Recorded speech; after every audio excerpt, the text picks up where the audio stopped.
fatal plane crash that occurred recently that also took the life of the Minister of Defense of the same state. So 1 minute silence, please.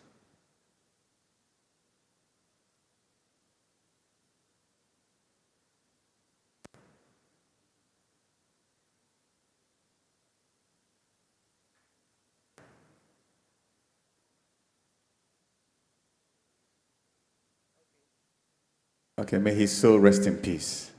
Amen. Please let's have a seat. And so you'll be wondering why we are doing this. The person in question was actually at the RMRDC's Expo in May this year, and is somebody who was very valuable at the session. In fact, they had planned for another engagement in Ghana, but unfortunately the plane crash took his life. We wish him a good eternal rest, and may God comfort his families in Jesus' name. All right, so let's get...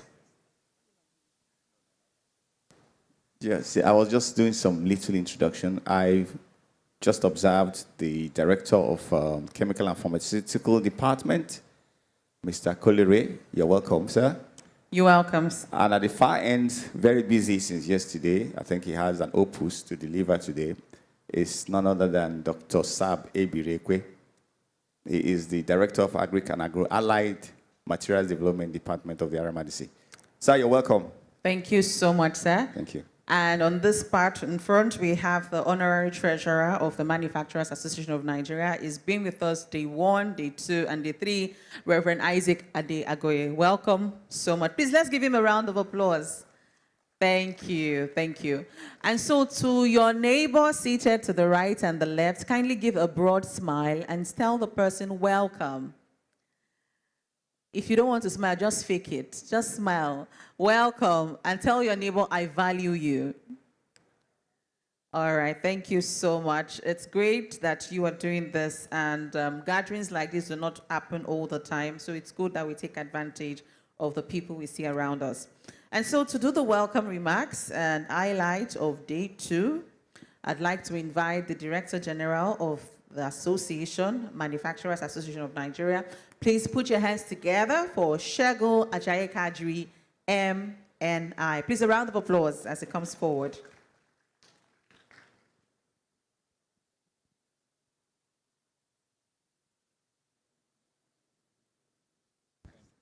All right.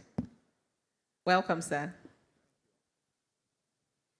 Thank you always for more time. The President of MAN, the Honorary Treasurer of the Manufacturers Association of Nigeria, my colleague and brother, the DG, Raw Material Research and Development Council, ably represented, our distinguished National Council member and former chairman of Apapa branch, our eminent panelists. I can cite the former DG of NOTAB, whom we are well pleased, my boss, who abandoned me when he became very rich, distinguished ladies and gentlemen, my colleagues and our exhibitors. Today is day 3, and we are indeed pleased to have each and every one of you staying the course and, of course, staying focused on the objectives that we established from day 1. My colleague, Omotayo, has done justice to what transpired, day 1. And so I will just give a rundown of what happened on day 2.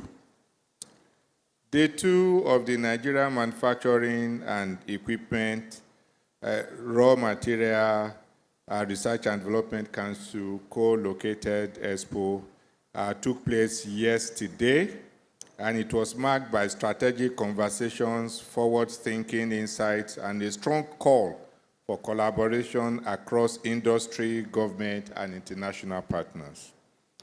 The President of MAN opened the day with a charge to embrace innovation and deepen collaboration.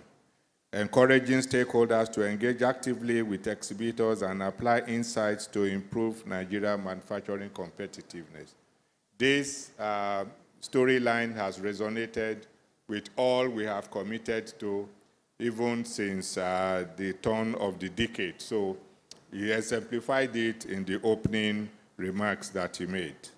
We also had speakers come one after the other. The first was Mrs. Kofo Akinkugbe, the Managing Director of Secure ID, who challenged Nigerians to become creators of indigenous solutions, not just buyers of foreign ideas and technology.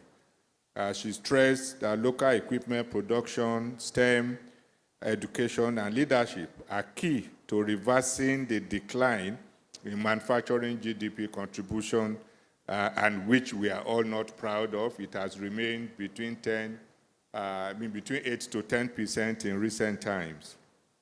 The session also featured expert views on policy, innovation, and youth skill development, with a unified call for stronger public-private partnership and implementation of local content regulations and laws. We had a panel that became the third one, and it was led by Mrs. Ngozi Oyewole of Noxy Limited, who focused on empowering women in manufacturing. She and fellow panelists urged women to... Yes, thank you. I enjoyed the clap. Thank you. So, and then they identified key sectors like workplace management of workplaces, entrepreneurship, where women's skills are very, very important, and they have shown that, even the recent victories we've had, we know the contribution of women to it, even in sports. Areas that used to be the domain of men are gradually being encroached, if not taken over by women. So the AFCFTA was identified as a major opportunity for women-led businesses, provided they are strategically prepared and actively supported by the relevant agencies of government. We had a panel 4 session. It was moderated by Ugo Obi Chukwu of Nairametrics, and panelists emphasized the value of trust, technical education, and policy consistency in attracting international manufacturing partnership. They identified key sectors like agriculture, pharmaceuticals, and textiles as ripe for collaboration and called for decentralized outreach to regions beyond Lagos. So that we are able to also mitigate the rural-urban migration, and even create opportunities of all stakeholders, and reaffirm the commitment to leveraging global partnerships for Nigeria industrial transformation. The day ended with the national anthem as usual. But one thing I must emphasize, which I've deliberately left to the last, is that we had an unusual assemblage of government officials yesterday, and even our international partners. The occasion was graced by the Minister of State for Industry in the Ministry of Industry, Trade and Investment, our veritable partner, and we used the opportunity to reassure him of our commitment to co-creating an atmosphere that is conducive for industrialization in Nigeria. We assured him that the Industrial Revolution Working Group has become our vehicle for delivering solutions to the binding constraints that have limited our performance. He did not come alone. He came with the MD of BOI. And I think it became an opportunity for the MD to tell us what they have in stock for us and the innovative plans they have to continue to make credit more affordable and available to manufacturers. We did tell him that we were looking forward to working with him to be able to secure the 1 trillion naira that was promised in the stabilization plan. We were seeing the advocacy content in terms of sharing with him and ensuring that we together ensure that it happens. Again, it wasn't only the BOI MD he came with the UNIDO rep for Nigeria and ECOWAS, who just resumed a few months ago. It was an opportunity for him to reassure us. He was actually a Nigerian come home because he's Ghanaian, and his parents have had very close contact with Nigeria, and he's seeing himself working with us to be able to advance the manufacturing industry and the general industrialization of Nigeria. Of course, on your behalf, we assured him that he has a right partnering with us and that we have a long history of relationship with UNIDO, which we intend to deepen. All of this added color to yesterday, and we are sure that today, which is a fitting conclusion of the Expo that we've had, will make you have value for your money. So I want to welcome you, and at the same time to thank you for staying the course, and to say that the discussions that we'll be having today promises to enliven you and renew your hope in the manufacturing sector in Nigeria. I thank you very much. Thank you. Thank you so much. Let's put our hands together for the Director General, Manufacturers Association of Nigeria. Thank you for that absolutely succinct and detailed overview of day 2. And so we move very quickly to the business of the day, and that is the first session for today and the 5th session so far since we started from day 1. The sub-team is advocating consistent government policies and regulatory framework in driving manufacturing growth. So at first, I'd like to invite the session speaker, after which the moderator and members of the panel. So the session speaker to speak on this sub-theme is the Managing Director, Knocklink Ventures Nigeria Limited. Please put your hands together for Engineer Frank Onyebo as he comes forward. A round of applause for him. Thank you so much, sir, for joining us. So you sit for a while, then you come up to mount the rostrum when others are seated. The moderator for this session, after the session speaker has delivered his presentation, you can have your seat, sir, for now. After the session speaker has delivered his presentation, is the Director, African Industries Group, Alhaji Ahmed A. Abdulkadri, but is here represented by Alhaji Shehu Usman Abdulkadri. Please, a round of applause for him. Thank you so much and welcome. And to the panelists for this session, I'd like to invite the Director General, Standards Organization of Nigeria, is here represented by an Assistant Director. Please, let's put our hands together for Mr. Oyewokwo Abdurazak. You're very much welcome, Mr. Abdurazak. We're happy to have you. And then the Director General, Federal Competition and Consumer Protection Commission, FCCPC, Mr. Tunji Bello, is represented by the Director, Corporate Affairs, Mr. Ondaje Ejagu is online. Could you bring the representative online? You're very much welcome, sir, and thank you so much for being a part of this discuss, Mr. Ondaje Ejagu. And to the next panelist, we have the Director, Planning, Statistics, and Policy Development Department, RMRDC. Please, let's put our hands together for Mrs. Rachel Kotso. A round of applause for her. Thank you. And so I'd like to also invite the Director General's NAFDAC, National Agency for Food and Drugs and Administration Control, NAFDAC, if our representative is here from NAFDAC. NAFDAC, all right, I guess we will just move on with those who are present.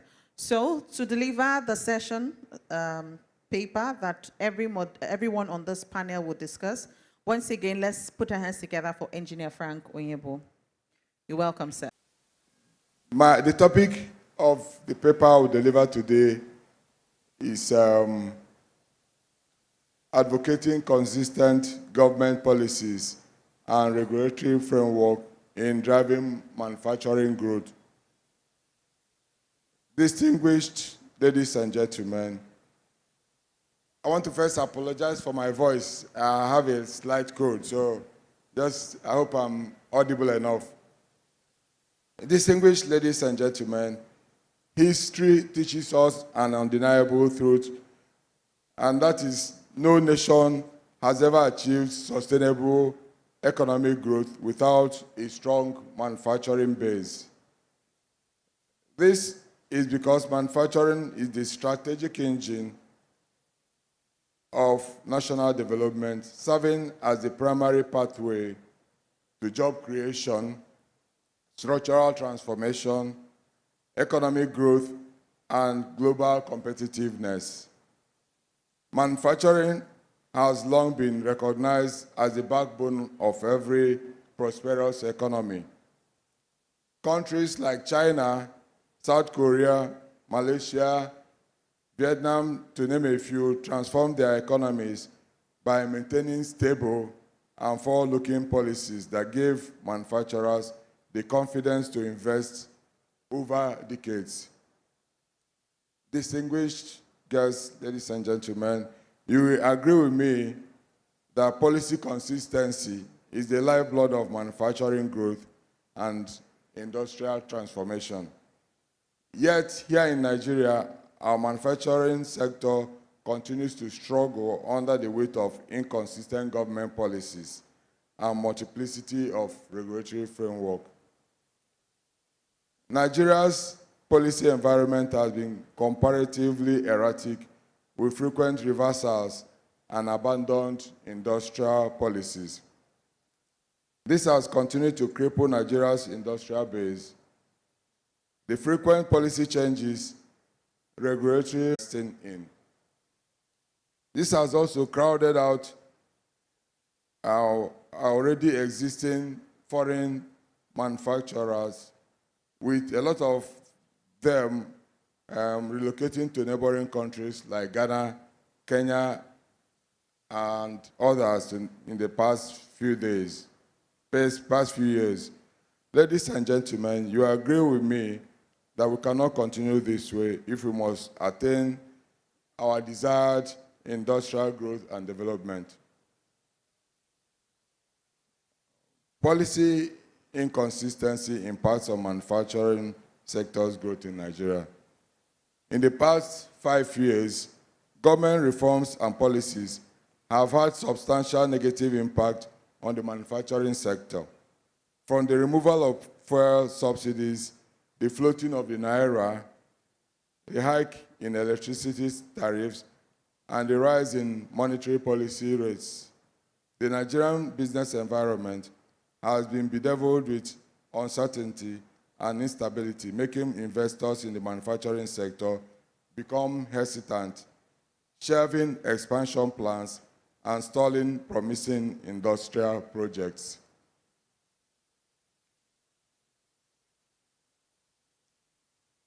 You will also agree with me that when policy shifts frequently, when taxation, tariffs, and investment incentives are unstable, manufacturers cannot plan beyond just a few months.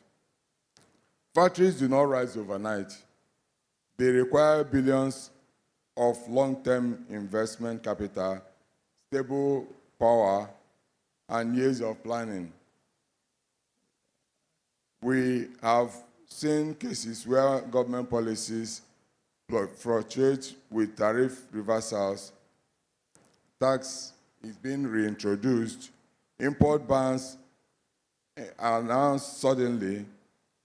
An example is the new custom FOB, which was silently reintroduced even after the announcement of its suspension. Another example is the consistent electricity tariff hikes, as we have seen in the last decade. These are just a few scenarios that breed fear of inconsistency in the heart of manufacturers, making them to continually lose confidence in government's ability to genuinely create an enabling environment for businesses and operations to thrive. Recent data from the Manufacturers Association of Nigeria CEO Confidence Index underscores the fragile trust that manufacturers have on the polity. The manufacturer CEO index rose from 51.8 points in Q4 2023 to 53.5 in Q1 2024, signaling a brief uptick in optimism driven by a moderate Naira appreciation, despite ongoing macroeconomic stress. However, this optimism proved fleeting when the index dipped to 51.9 in Q2 2024, reflecting renewed concerns over interest rate hikes, high inflation, foreign exchange instability, and rise in energy costs.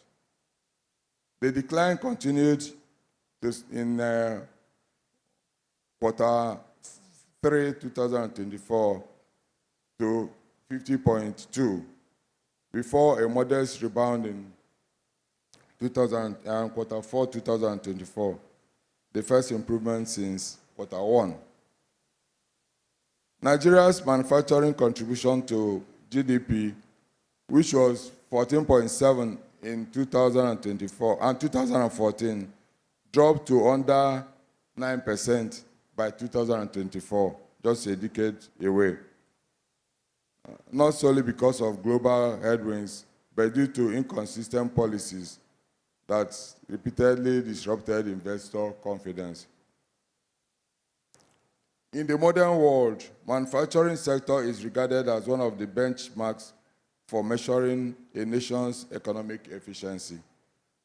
And so, if we must remain competitive and at par with advanced economies, we must remain conscious of avoiding policy irregularities that can ruin the manufacturing sector's momentum. Now, why consistent government policies are essential for manufacturing growth? Policy consistency is not just economic choice. It is a critical pillar of any government's macroeconomic strategy. It is particularly critical for the manufacturing sector. The federal government launched various laudable industrial policies over the past decades. Most of these policies failed to yield the desired result due to inconsistency in national policies and oftentimes outright policy somersaults. Ladies and gentlemen, consistent government policies are essential for manufacturing growth because it will do the following. 1, build investor confidence. 2, strengthen our industrial competitiveness. 3, fuel innovation and value addition. Attract foreign investors and investments. Guarantee job creation for our teeming youth population.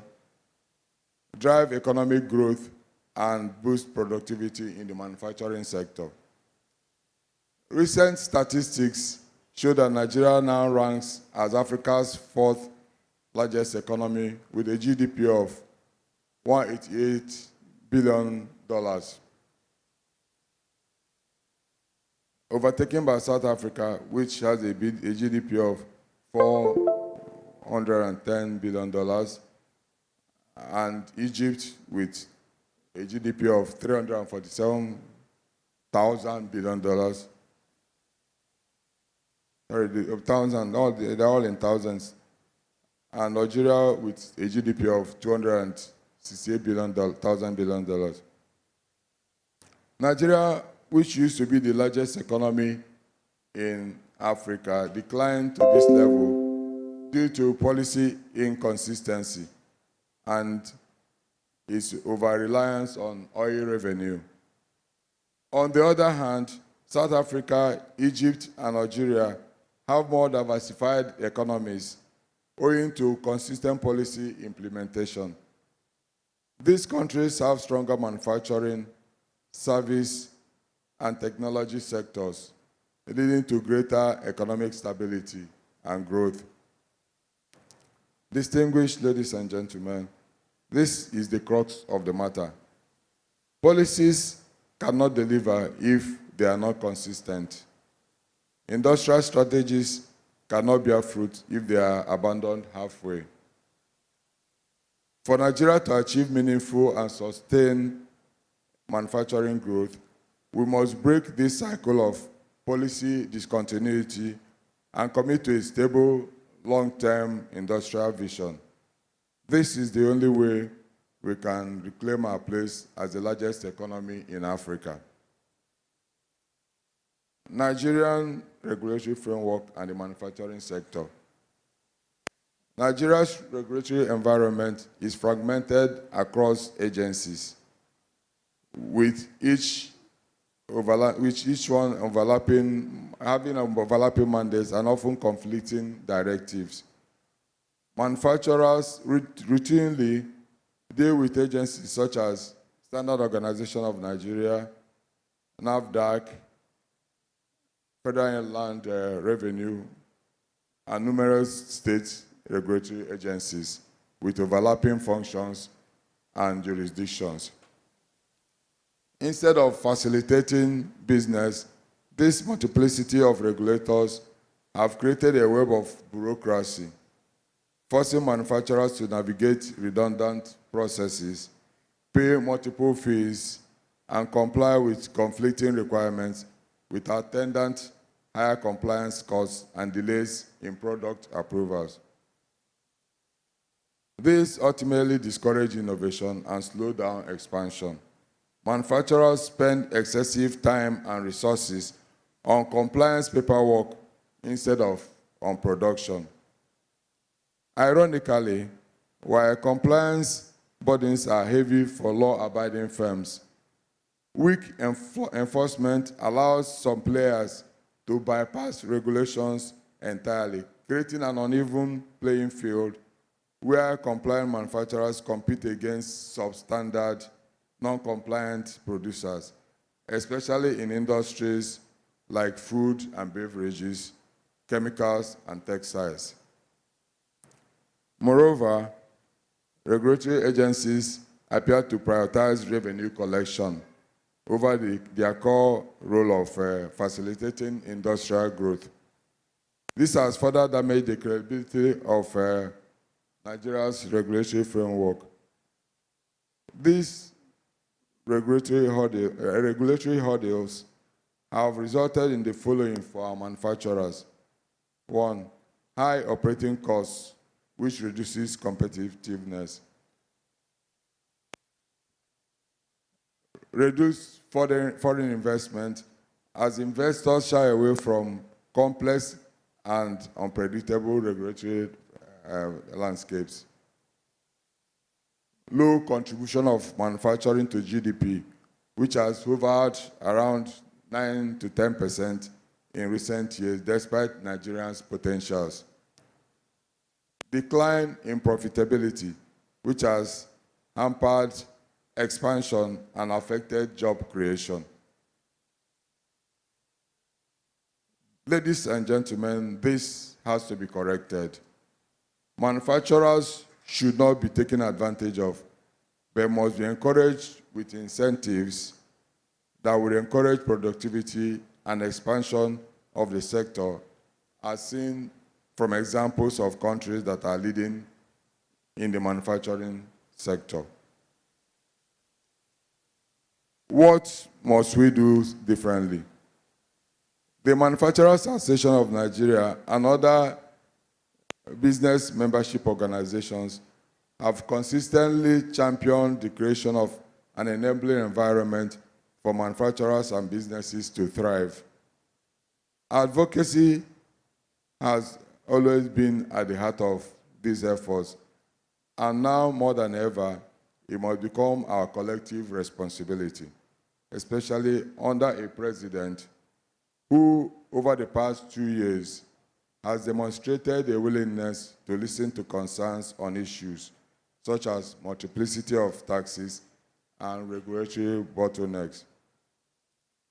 It is important to stress that if Nigeria must overcome the persistent challenges arising from inconsistent policies and unpredictable regulatory framework, the government must take deliberate steps to implement the following measures. 1. Institutionalize industrial policies. 2. Stop the irregularity of hikes in custom duties and energy prices. 3. Mandate regular consultations with manufacturers and trade associations before major policy shifts are taken, thus ensuring policies are grounded in practical realities. 4. Develop a 5 to 10 year tariff and policy framework and trade policy frameworks for key sectors to reduce shocks to the business environment. 5. Establish a one-stop regulatory clearinghouse to harmonize rules, fees, and compliance procedures so that a change in one agency does not conflict with another.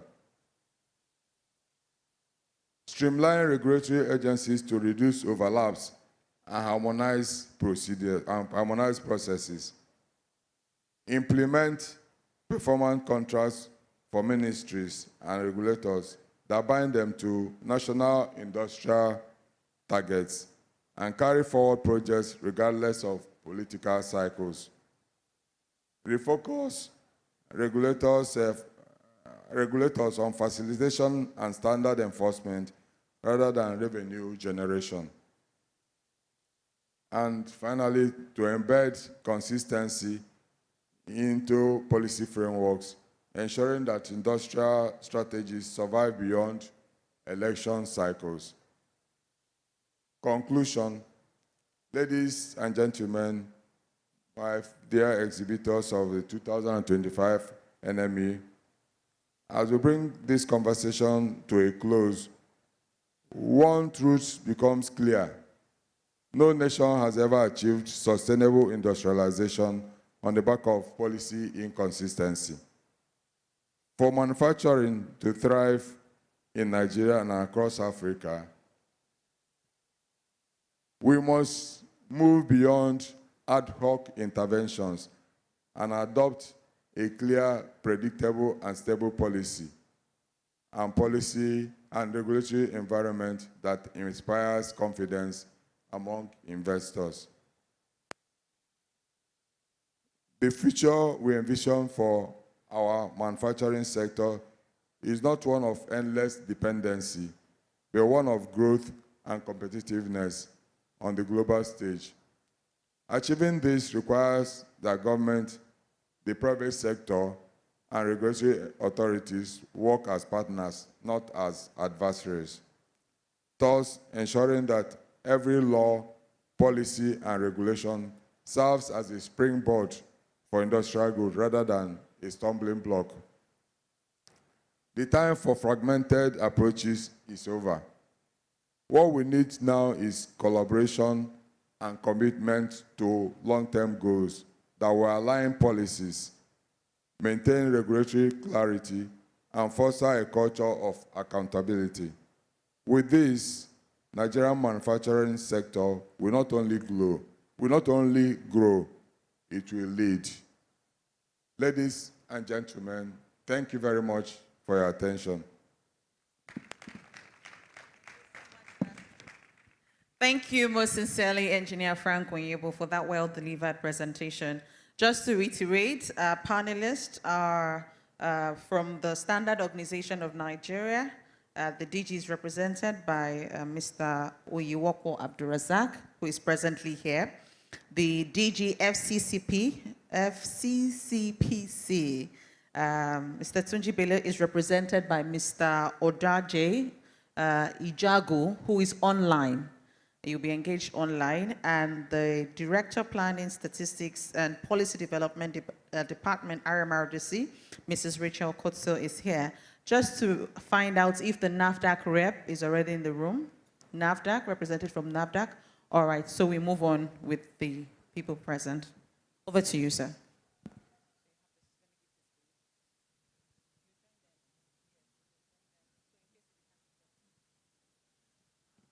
Good morning, all.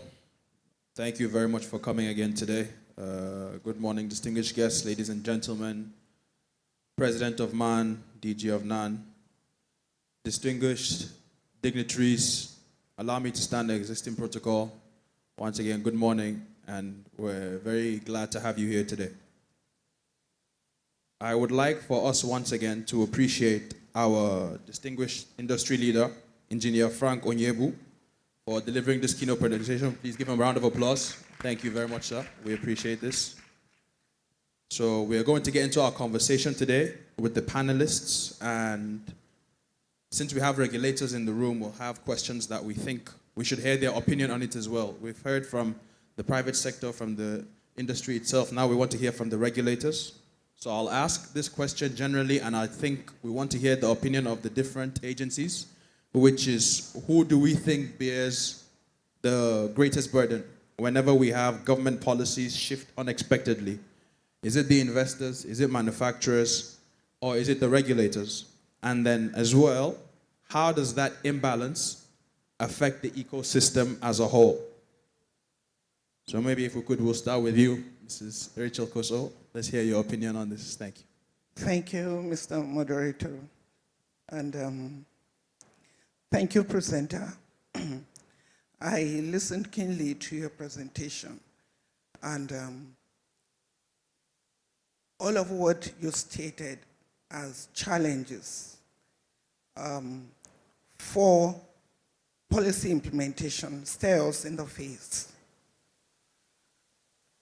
And when there are policy shifts, all parties bear the brunt. But more of the investors and manufacturers bear this brunt. I would have also loved to say a few things that, to respond to some of, if I'm allowed, or maybe I'll take it later, some of the things that our presenter raised. And to state that, coming from the RMRDC, we, over time, have tried to implement policies that bear positive results on value addition. And there are quite a number of projects that we have undertaken. We're an agency that is created by an act, was created by a Decree 19, now an act. So while executing our mandates, we do come across challenges, but we're able to surmount this because we reach out to our stakeholders.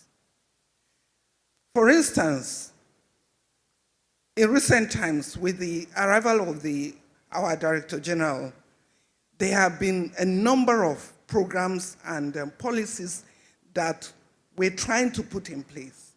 One is our new bill at the National Assembly that would mandate every value addition on every raw materials to minimum of 30%.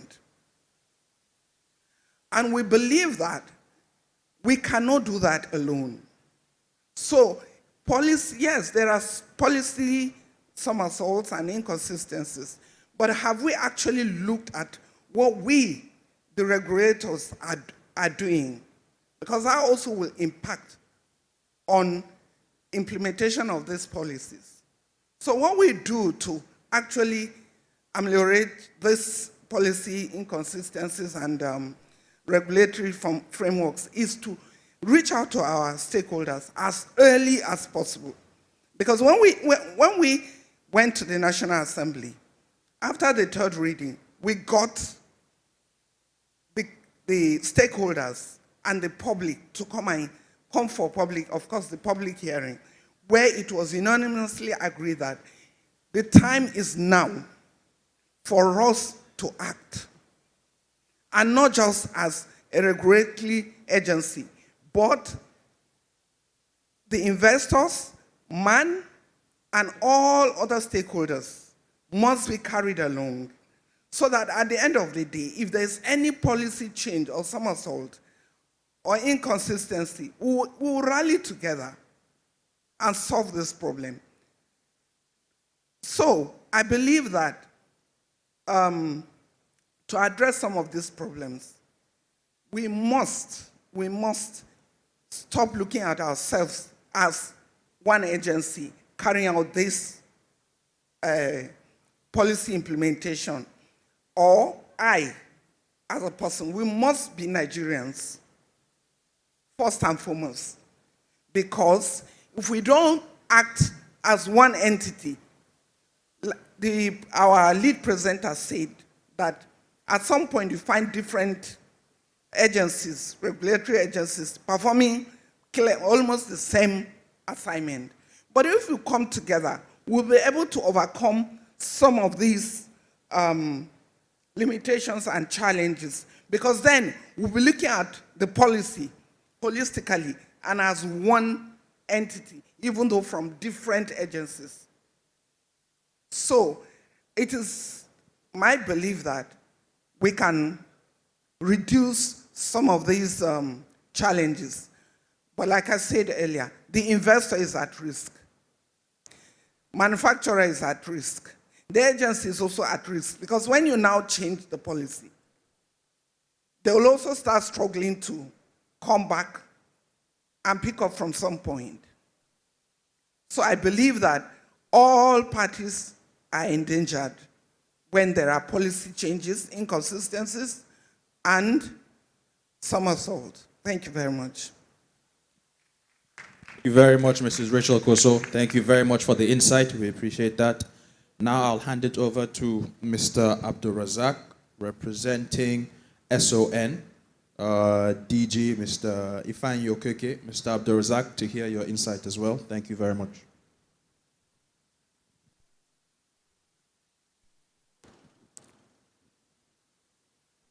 The Director General man, my boss from the raw material research and raw material industry. Please let me put all protocol under observe so we can move forward. Yeah. In line with what the moderator said, for we in SON, when policy changes and it comes to affect the standards, the standards, that is when they look into it and say, if we are going to change, if it will affect the manufacturers. But where it won't affect the manufacturers, I think there's no, there won't be any issue on that. Where am I going? In cost of standards. Standards are not supposed to be barrier to trade, except where it affects health and safety. So the government will look into it to see if the people are safe. But if all things are, if these things are put in place, I don't think the manufacturers here will say there's any way that where a standard is coming out and they are not involved when they are when the standards are being reviewed or not. So they give their own input into the development of the standard, what they want it to include, and we allow the academians to be part of the CT, that's the committee, technical committee of when developing the standards. So that at the end of the day, Nigeria has the best of what is going to come out for the masses. Where are we going?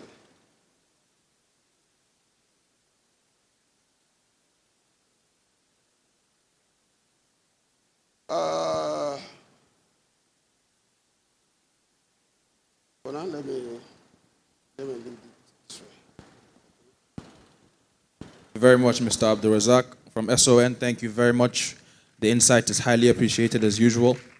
Now, for our final representative, I'd like to give Mr. Ijabo, representing Mr. Tunji Bello, DG at FCCPC, also a chance to share their insight. I believe they are online. I don't know if they'll be able to share the insight with us where the audience will hear us. Okay, please. So we'll give Mr. Ijabo the floor to share their insight from the FCCPC's perspective.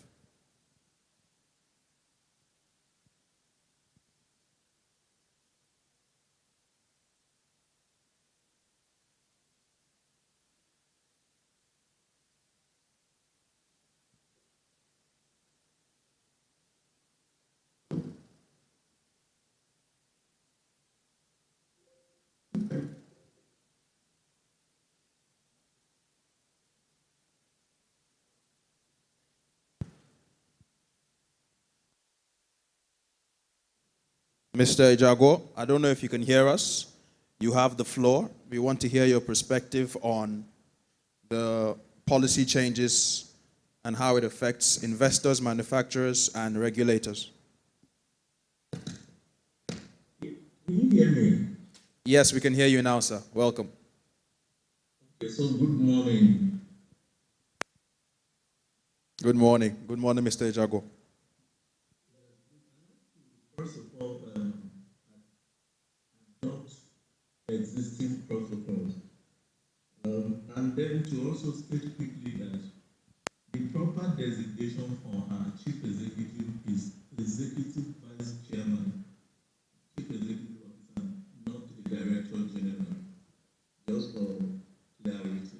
This is highly noted, sir. Yes. Thank you very much. Yes, and then, yes, on the issue that is being discussed, issues of policy inconsistency, and it affects industry.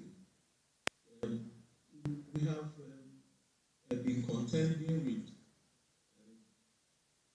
pushback, regular pushback from the industry group with respect to what is referred to as policy inconsistency.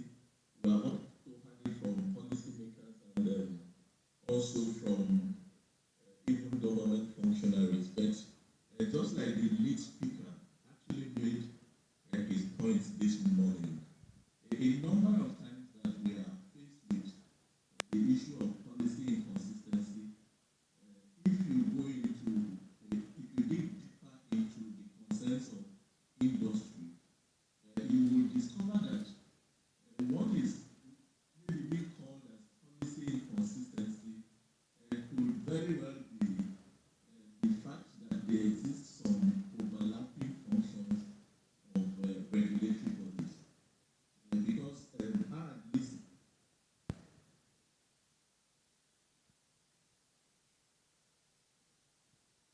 Hello, Mr. Jago. Are you still there with us? I think we have a network issue. Hello, can you hear us? I can hear you clearly. Yes, okay, it's back now. We can hear you now, sir.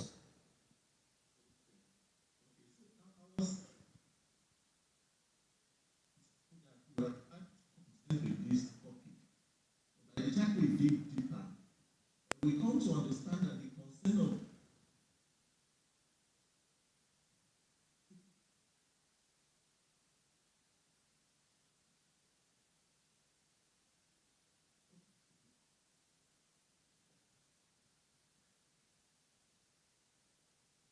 Okay.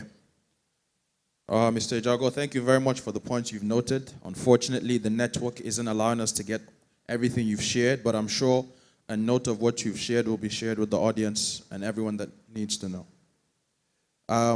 So based on the conversation we've had today, clearly a major factor that we're all having a challenge with is policy inconsistency. So I would like to ask the regulators once again, what do you think we can do to institutionalize some of our policies, right? So like our speaker mentioned, he said that we have to ensure that our policy or strategies survive beyond political cycles. I think this is very important in order to give the industries a platform to be able to plan for the long term. So what do you think and what do you suggest on how we can institutionalize some of our policy mechanisms in the country?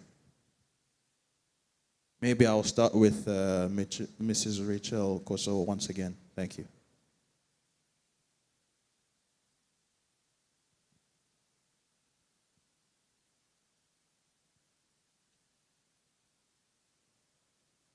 Okay, thank you. I'll still go back to the point I made earlier, and then I'll expatiate on that. I talked about collaboration instead of streamlining agencies, because you will not get government to do that for you. So the onus is on us as regulators to identify our points of convergence and act as one entity to get these policies implemented.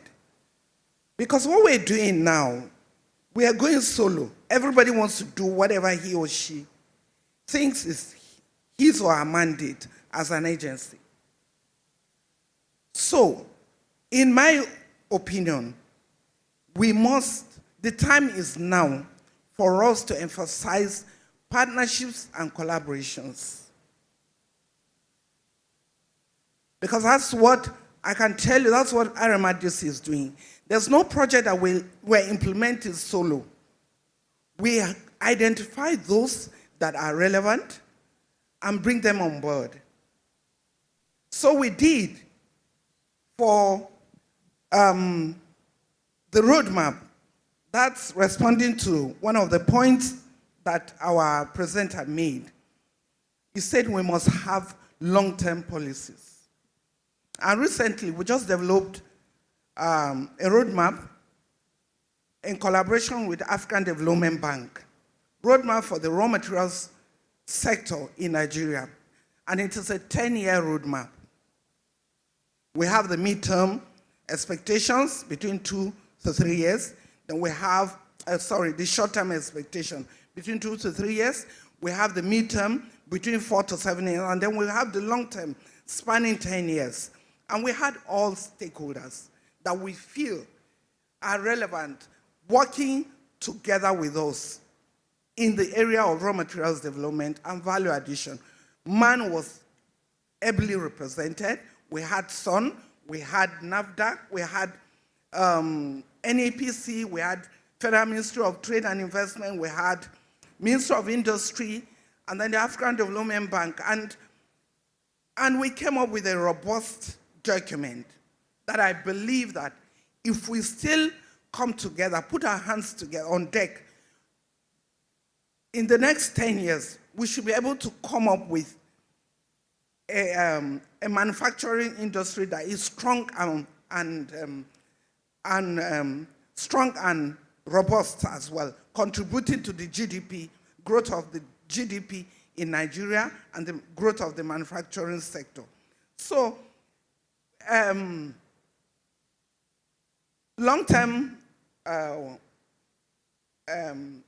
policies, collaborations, advocacy, which is the first word in what we're discussing together. We must address advocacy. We must go out to talk to the people that we are serving, talk to ourselves, talk to manufacturers, talk to the investors, and all players in the manufacturing sector to understand where we're going to, present documents and the policies, and identify lapses, and identify where we can build in our strength,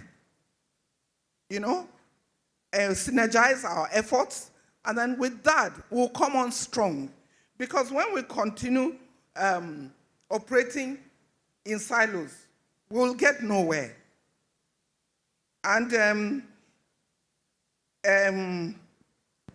we should also imbibe consistency in delivering our mandates.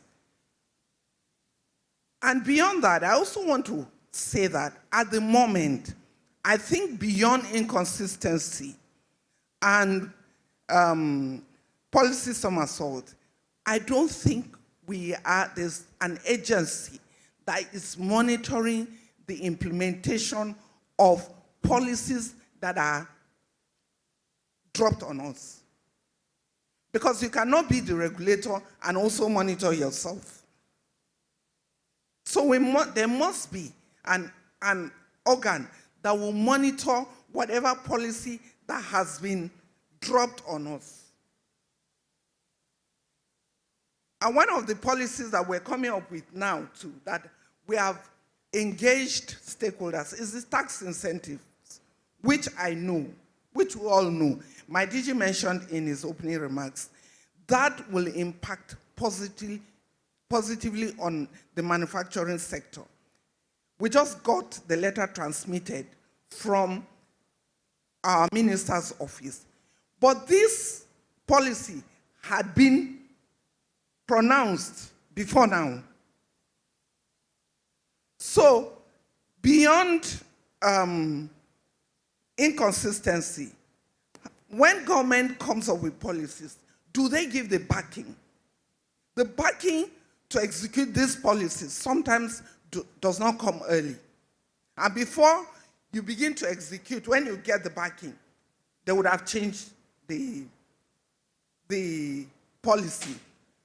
So, but if, like I said, we come together as one, we will be able to surmount most of these policy issues that we're facing in the sector. Thank you very much. Thank you very much, Mrs. Rachel Koso. Please, another round of applause for her. That was actually very insightful. Thank you very much.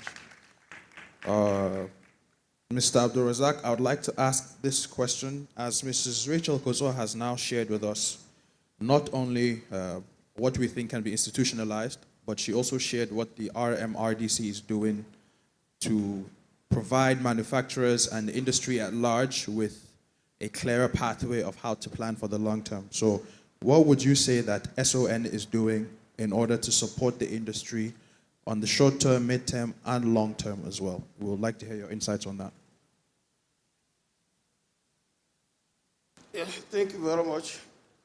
Before now, we normally have issues with manufacturers. Maybe they want to send something abroad, going to a country where we don't have their standards. We don't know where it's going. So until it comes and said, I'm exporting to so place, then we will tell such people, okay, provide the manufacturer, and that's the company of origin documentation, so that we can aid you, check your product to suit the country of destination. But now, what SON is doing now is moving ahead. We are now collaborating with ASO, that's African standardization, African regional standardization of African standards. We are working with them every day to see that standards for all the countries, harmonizing standards, so that we have one first, one market, and one standards for the whole of Africa. Wherever you are taking your product to, your product will be taken, just do a test anywhere, and you get there. The destination country will not do any other test, except where if the manufacturer, the sample he tested in the country, in Nigeria, is not what he's sending abroad. That's where we may likely get an issue. They call that Eco Mark. That is African Eco Mark, economic mark for such product, for the listed. And the Standard Organization of Nigeria, we are now harmonizing most of the standards to suit. Where we have some issue was on area of fish that may be likely export. Some East African countries have their own, they want to mandate and put their own standard ahead of this. So the union, that is the committee, had to step down such standard until everybody accepts. Because if we allow that, they will be able to bring in their own product, but who would not be able to export? So now they've agreed on that, and I think the committee will soon sit, and now they've agreed, then they will now sit, and if you normally have representative when you are on board on such, when the standard is coming. But every day they have meeting on this, and we are resolving issues on that. And even with ECOWAS country, we have such standards. You know, like in Nigeria now, Nigeria has for Gari, we are the owner of Gari. So, but for other countries now, Ghana is taking it, Togo is taking it, for them to be able to accept you exporting the Gari down to their own place, we must harmonize our standards to suit. And these things have all passed. I think they have over, right now there's over 2,400 standards that have been put in place, and there's over 90 committees that have been set up. That's the little I will say on this. Thank you very much. Thank you very much, Mr. Abdulrazak. Thank you very much for the insight on how SON is also supporting all of our industries. Before I go into the next point, I think I would give maybe the audience an opportunity to ask one or two questions. If there's anyone from the audience that might have a question for either our speaker or the panel, if there is, please raise your hand and we can bring the mic over to you. Okay, we have one question over there. Can we get him a mic, please, to ask the question? Thank you.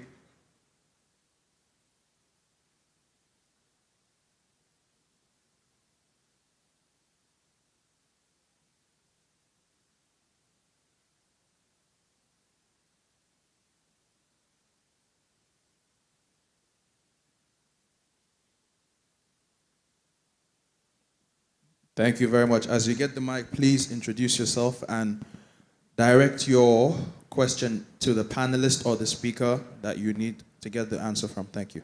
Thank you. My name is Dr. Moses Omojola.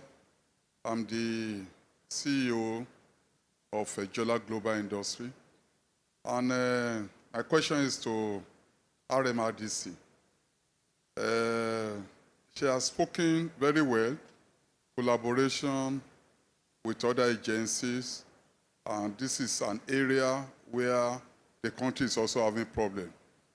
When I left raw material to start my company, I thought I would enjoy this pioneer status from the Nigeria, what is it now? Investment Promotion Commission. And I went there, I gave them all the documents. Do you know, the amount of money they asked me to pay down, 200,000, is, so I told them, how will you expect me looking for a rebate, for an incentive, and you are asking me to pay 200,000 for administrative processing? How much is the profit I'm going to make in those 3 years that I'm asking for rebate for? So what am I saying in essence? Some of these policies are just on paper. When you go into the offices to ask for it, the attachment to those policies are not bearable for manufacturers. I'm speaking these ones because specifically I went to their office. So that's one area that collaboration, look at what is existing and forget of what they put on paper and look into how you can actually help the manufacturer. That is very important. Number two, manufacturers have been having problem of getting raw materials. because of this banditry, insecurity in the north. Now, what is raw material doing to help those who source these materials? I know the government is trying to look into the security issue, but in other countries, for example, when you have problems in sourcing your raw material, government comes in terms of saying that for this period of the next 6 months, you are not going to pay tax on your raw material. Now, is government coming up with such policy? Because we need this raw material. You can't source it locally. You can't source all locally. You still need to import them. So to help the manufacturer, is raw material looking at a way of advising government to see if they can just and give the manufacturers some leeway and say for this period, from now to December, your raw material, instead of 5%, you can have 0%. If government decides to subsidize the market, it's going to affect manufacturer. Government cannot come and say, I'm removing free rice should come into the country, free beans should come to the country, free this one should come to the country. And you say you must bring maize, you must bring rice within so period. But you are forgetting that those who employ people and are processing these materials, the market will be in jeopardy for them. So rather than the government supporting the market, I think they should support manufacturers to be able to augment the hardship. So what I'm saying in essence is that raw materials should also prevail on government to stop as a way of helping the manufacturer to stop policy that will address market directly.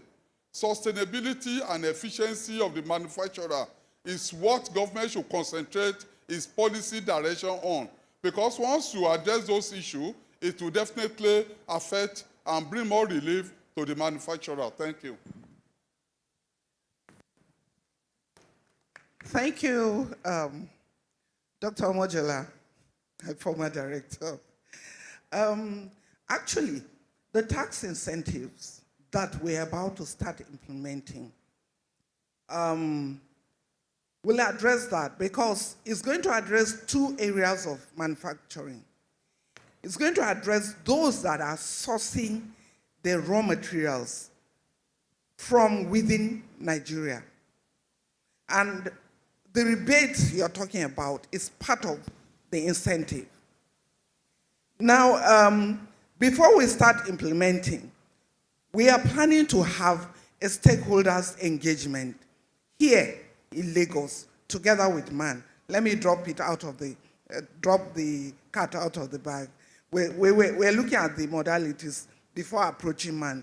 But we intend to engage stakeholders in a stakeholders forum together with MAN, because we don't do anything without our major stakeholders, which is MAN, because raw materials was set up in the beginning to address the question of raw materials, to help facilitate the sourcing and utilization of raw materials from within Nigeria.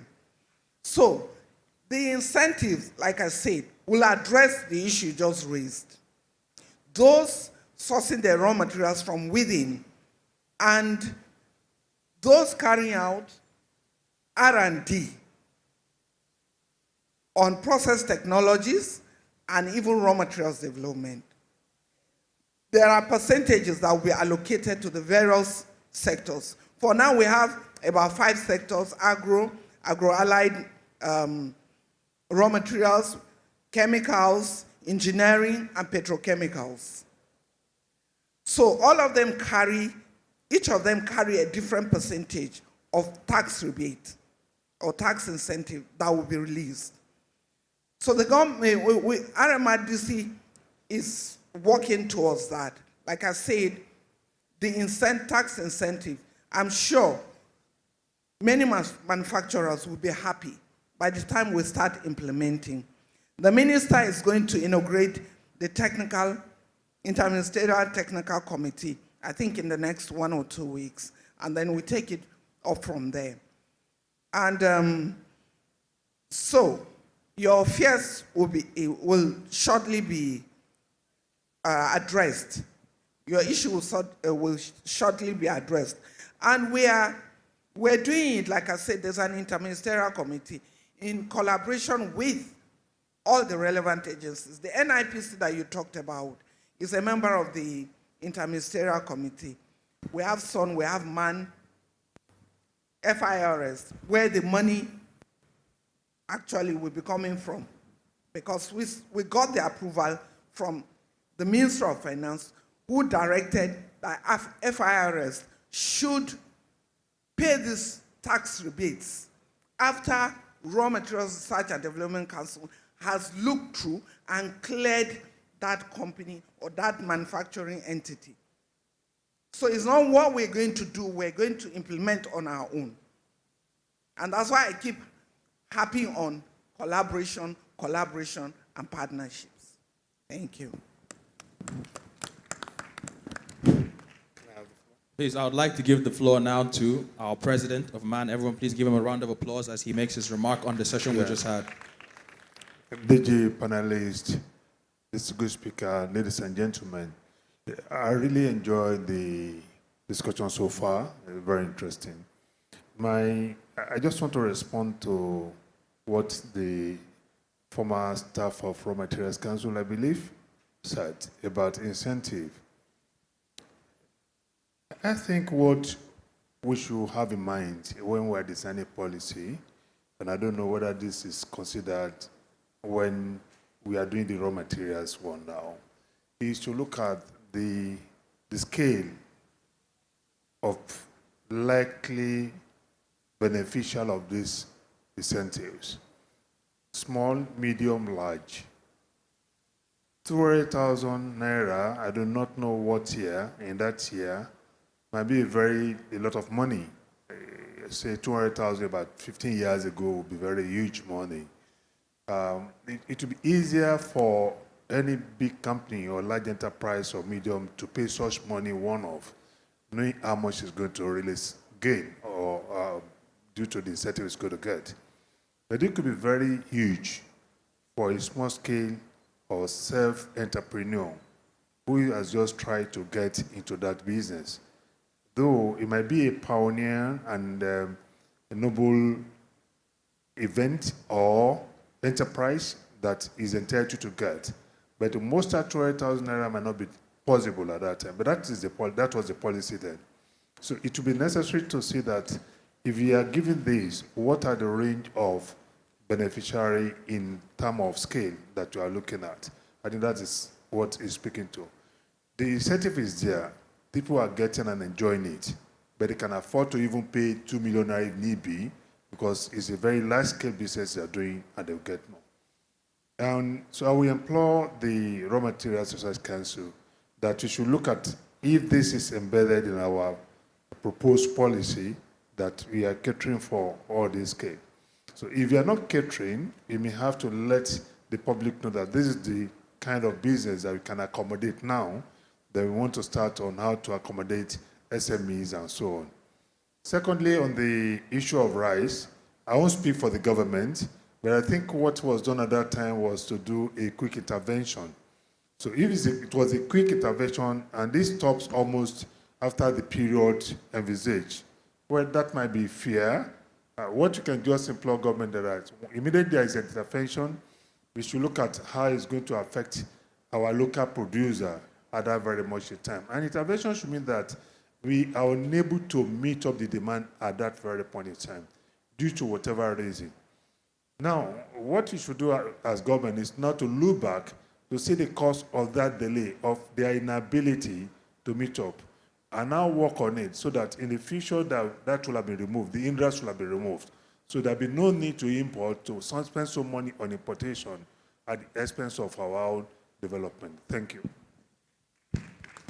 Thank you very much, Mr. President. A round of applause, please, for the remarks. Thank you very much. I think I also saw in the audience that we might have a few more questions, but unfortunately, we don't have more time for this session. So what I will say is, As you stick around for the rest of the expo, you'll be able to still engage with stakeholders, regulators, investors, manufacturers that are all here. On behalf of NME Niram Expo 2025, I sincerely thank our keynote speaker and the panelists for their thoughtful contributions. And as we've heard, the consistent policies and regulatory clarity are vital to achieve manufacturing excellence and long-term growth. So thank you for the audience for being part of this conversation. Let's continue to engage and advocate for structural improvements our industries need. Once again, my name is Siam Abdul Qadir, representing Alhaji Ahmed A. Abdul Qadir. Thank you very much for listening and enjoy the rest of the expo. Thank you.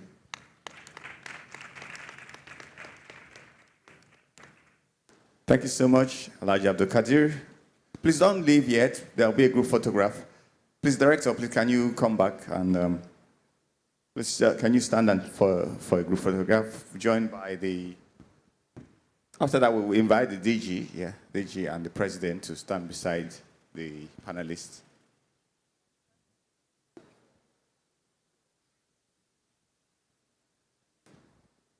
DG, sir.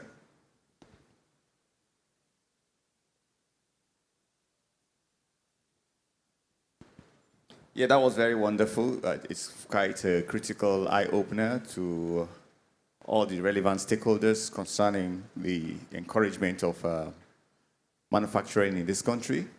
We heard from our former director, Chemical and Pharmaceutical, Dr. Omojola, the MD CEO, Jola Global Company Limited, who brought out some succinct issues relating to manufacturing in Nigeria, especially with regards to tax rebates and incentives to encourage manufacturing in Nigeria. And of course, our panelists did extremely well to do justice to those questions. And like the moderator said, for those of us who couldn't ask their questions, just stick around. I'm sure there will be some level of enlightenment in these areas of questions. So, ladies and gentlemen, that's the end of that session, session 5. So we're moving quickly to the next session, which is the session 6.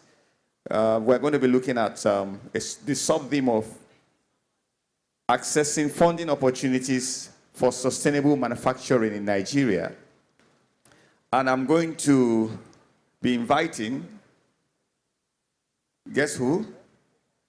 My co-MC, who's going to be moderating this session. Please put your hands together for Mrs. Omotayo Okeumi. She's going to be moderating this session. Among the panelists, I'm going to be calling on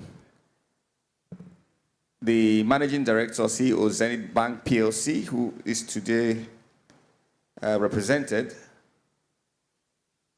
Do we have the... Mr. Wahid Lafenwa Balogun. Please, a round of applause for him. Please, a round of applause for Mr. Balogun. We are also inviting the Chief Product and Strategy Officer, Zedvance Finance Limited, Mr. Ayoluwa Oladimeji. Please put your hands together. Yeah, welcome, sir. And of course, also want to invite the Business Development Manager, FFS Frontier Services Limited, Raphael Osakwe. Please, a round of applause for him as he comes to the restroom. So at this point in time, I'm going to be leaving the proceedings to, yes. First of all, let me invite the... No, there's no. Okay, sure, there's no, thank you so much. All right, so thank you so much. Please, let's put our hands together for our panelists. Please, let's put our hands together for them. Thank you so much. And this session is a very interesting one, one that a lot of manufacturers would be very keen to listen on, especially when it comes to funding. It's interesting how a lot of banks or financial institutions will come with nice offers and how interesting their bank supports businesses, manufacturing. But in the real sense, when manufacturers go to approach these banks for funds, the stories always change. And we've had that feedback always and always, again and again. So particularly this speaks to sustainable manufacturing, assessing funding opportunities for sustainable manufacturing. First is that they are not even assessing the funds that they need. Now we talk of sustainable manufacturing. So it would be nice to hear how different the experience is from each of these financial institutions. You know, sell yourself to us. What makes you different from the other banks? Or maybe the case or the story is not as they paint it. Maybe your bank has an offer that manufacturers are not aware of. So I'll start with you on my immediate left. Tell us what your financial institution offers and what makes it a lot more better than other banks. Thank you. Thank you, moderator. Good morning, distinguished leaders and conference participants, and of course, my colleagues on this distinguished panel. Permit me to adopt the existing protocols. I work with Zedvance Finance Limited. Zedvance is a Central Bank of Nigeria licensed finance company. We leverage technology and product innovation to solve for individuals and businesses by offering, what we describe as growth financing solutions. Our approach is very unique in the market. Our approach comes from a very robust understanding of the needs of the manufacturing ecosystem. Our approach from an innovation standpoint considers the industrial ecosystem, the manufacturing ecosystem, to be a value chain where you have input providers enabling the manufacturer to conduct its business, and then you have output distributors who take the finished products or semi-finished products to the market. Our financial offerings offer liquidity solutions that support input providers with propositions such as inventory financing, receivables financing, logistics asset financing, and financial advisory. We also offer debt restructuring services. So when you look at a typical manufacturing industry, say, a company that produces margarine, for example, or let's use a very common household product, detergent. That company would have to source, inputs, chemicals, palm kernel oil, a lot of inputs. They have to source power. At times, they have to source, diesel or gas to power their plants. So at Zedvance, we look at that entire value chain and we say, you know what? As an input vendor to this manufacturer, you have probably made a supply for which you are expecting payment. So you have an outstanding invoice. We can offer you invoice discounting. So that's on the input financing side or vendor financing side. On the output side, we're able to provide supply chain financing such that distributors can buy more from manufacturers. Manufacturing in Nigeria is a business that operates on very tight margins.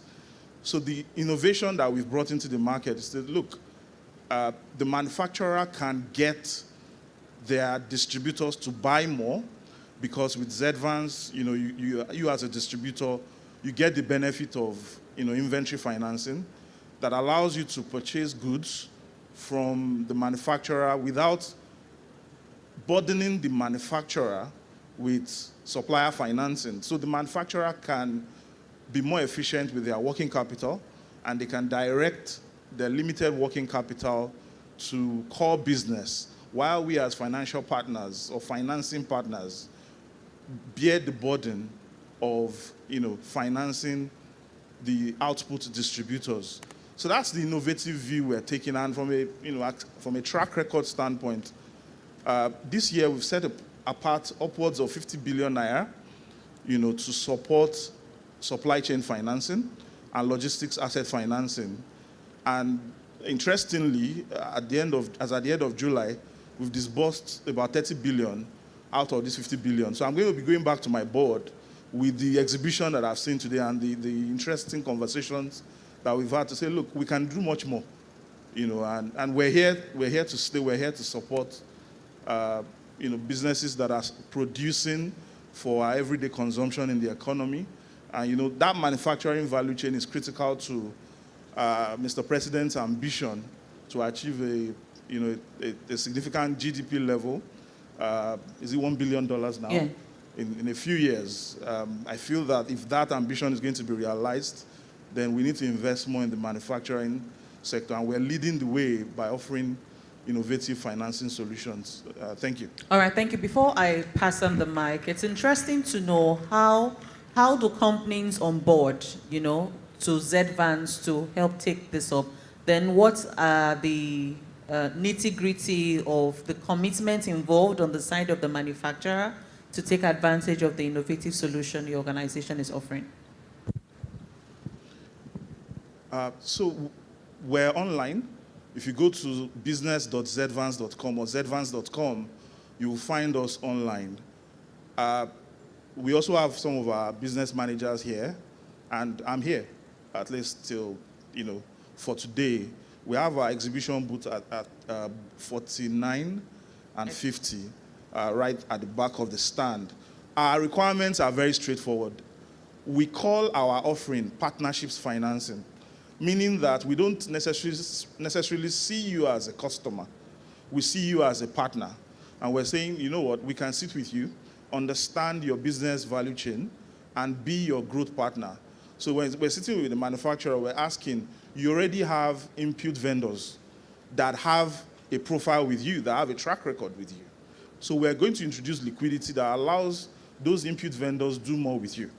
Same thing for the distributors as well. But our requirements are very, very straightforward, and our positioning is that of a growth partner. We sit with you, we understand the peculiarities of your business, the peculiarities of the market, and then we extend appropriate financing, not just for you, but for your ecosystem. So your input vendors on the one hand, and your distributors on the other hand. Thank you. Thank you so much, sir. So next we move to Zenith Bank, and I'd like Mr. Wahid Lafenwa Balogun to share the Zenith story on accessing funding by manufacturers. Okay, thank you very much. I would also seek your indulgence to roll along the established protocol. Good morning, everyone. From Zenith Bank, our story is a little bit different from Zenith Bank. We are a deposit money bank that has grown with your support and are still growing. This is one of the first banks that have been able to achieve the capital raise declaration by the CBN. We are currently over a 4 trillion naira shareholders fund as we sit, and we have consistently grown our risk asset advancement to the manufacturing sector, and will continue to do so. We are a bank of choice to a lot of manufacturers, and we're also very happy to fly along the information we get from the reports from a lot of the manufacturers, from their first quarter results, from second quarter results. It's been some stellar performances. And it also goes to show that some of the government policies that have been rolled out are actually yielding some sort of results. And it's our hope and prayer that that continues. When you talk of sustainable manufacturing, it requires the use of cleaner energy, local raw material sourcing, and efficient use of raw materials. Now, for you to qualify for financing under sustainable manufacturing, you are required to also meet certain standards. There are some compliance issues that you must also put in place. You must ensure that carbon emission within your manufacturing system is also brought to a bearable minimum. That is the only way you would be considered for financing under the sustainable manufacturing funding. There are a lot of opportunities therein. Every part of the world is consistently talking about bringing down the carbon emission percentages. And Nigeria is not excluded, especially if you see some of the challenges we faced lately, the flood in Lagos in the last 2-3 days, the one that happened in Mokwa, I think about 2 months ago. And we've seen a lot. We've seen a lot. So I think as a country, we should also imbibe that. So what do we provide as Zenith Bank? We provide every sort of financing needs that every manufacturing concern will be needing. Equipment financing, import financing, short-term financing, term loan as it is. We also have what we call short-term financing, overdraft, every sort of financing needs you might need. We will be providing that for you. On behalf of my GMD, I want to continue to assure the manufacturing concerns in Nigeria that we stand by you. Thank you. Thank you so much. Before I let you go also, I'd like to know how you have solved peculiar manufacturers' feedback when it comes to getting funding from Zenith Bank. Because maybe the complaints might not be directly for Zenith Bank, but there's always a complaint about double interest, and it makes it very unrealistic. And I like what Zedvan said, that the margin for a typical manufacturer is not as wide as an importer or a business person. So how have you managed feedback from your manufacturing customers on how to make these funds even easy for them, so as to pay back? Yeah. Okay, for us as Zenith Bank, we don't only act as your financial service provider. We also consult with you and advise. A lot of persons don't actually know what they want, or they might just misplace those things. A manufacturer who needs a short-term finance, asking for a term loan, is going to bear a lot of cost. Because term loan means you're holding my money for over a year or a year. Short-term finance is just for the period with which my money is out for. So I will tell you what I think you need. You will decide what you need. Now, if you talk of double, I haven't really seen anyone come to me that Zenith Bank has charged you double. Yes, we have people come, people will always come with the complaints of interest is high, you are charging me account maintenance fee, but Zenith Bank would only charge you what is allowed by CBN. This is a very regulated industry we play in. So if you feel I charge you something outside what is allowed, then you can come back. But I can tell you with all certainty that Zenith Bank will never charge you anything outside what has been agreed on within the confines of what CBN has allowed. Thank you. All right, thank you so much. And it would be nice to hear from Raphael Osakwe. What's the FFS Frontier Services Limited story and input to all of this? Thank you. Good afternoon, distinguished guests, fellow panelists, and my esteemed participants.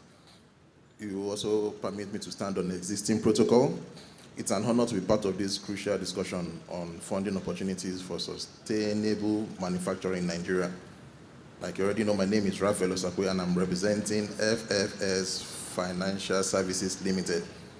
We are a financial institution with strong focus on bridging the funding gap for manufacturers through innovative solutions.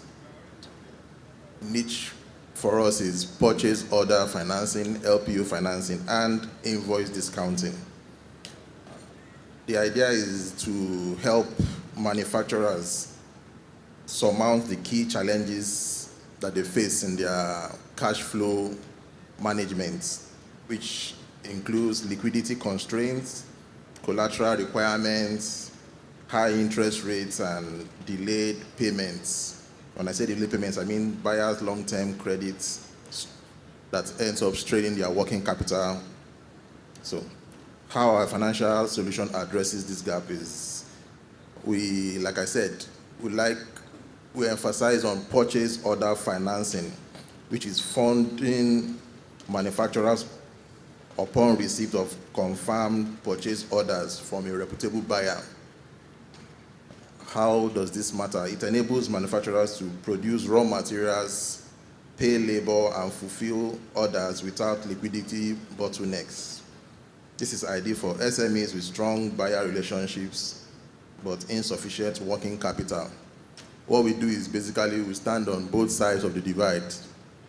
A manufacturing company they will obviously have a supplier, vendor, value chain, and we are looking to partner with participants on both sides, be it a manufacturer who is a vendor to a larger organization or institution, or the vendors that supply component parts, consumables to these manufacturers.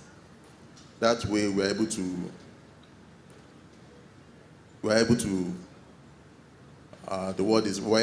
affect the output of the manufacturer by helping the vendors under them fulfill obligations to time. And in the case where the manufacturer is a vendor to a larger manufacturer or a larger institution, we help them meet up with delivery timelines. That said, we're also into invoice discounting, which is immediate cash advance on unpaid invoices from credit-worthy buyers. Why does this matter? It converts receivable into instant cash, improving cash flows. No need to wait for 30 days, 45 days, 90 days for buyers' payments. That said, why this solution supports sustainable manufacturing? It supports in terms of scalability. When you have a ready partner that's willing to help you take care of some of your obligations or receivables off your balance sheet, then you can scale and increase your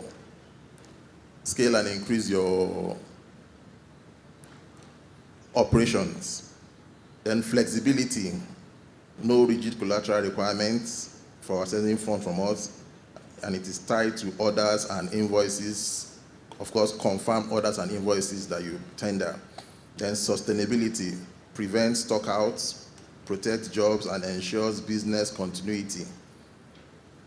Then it's also in alignment with the ESG goals by supporting local production, reduce import dependency, and promote circular economy practices.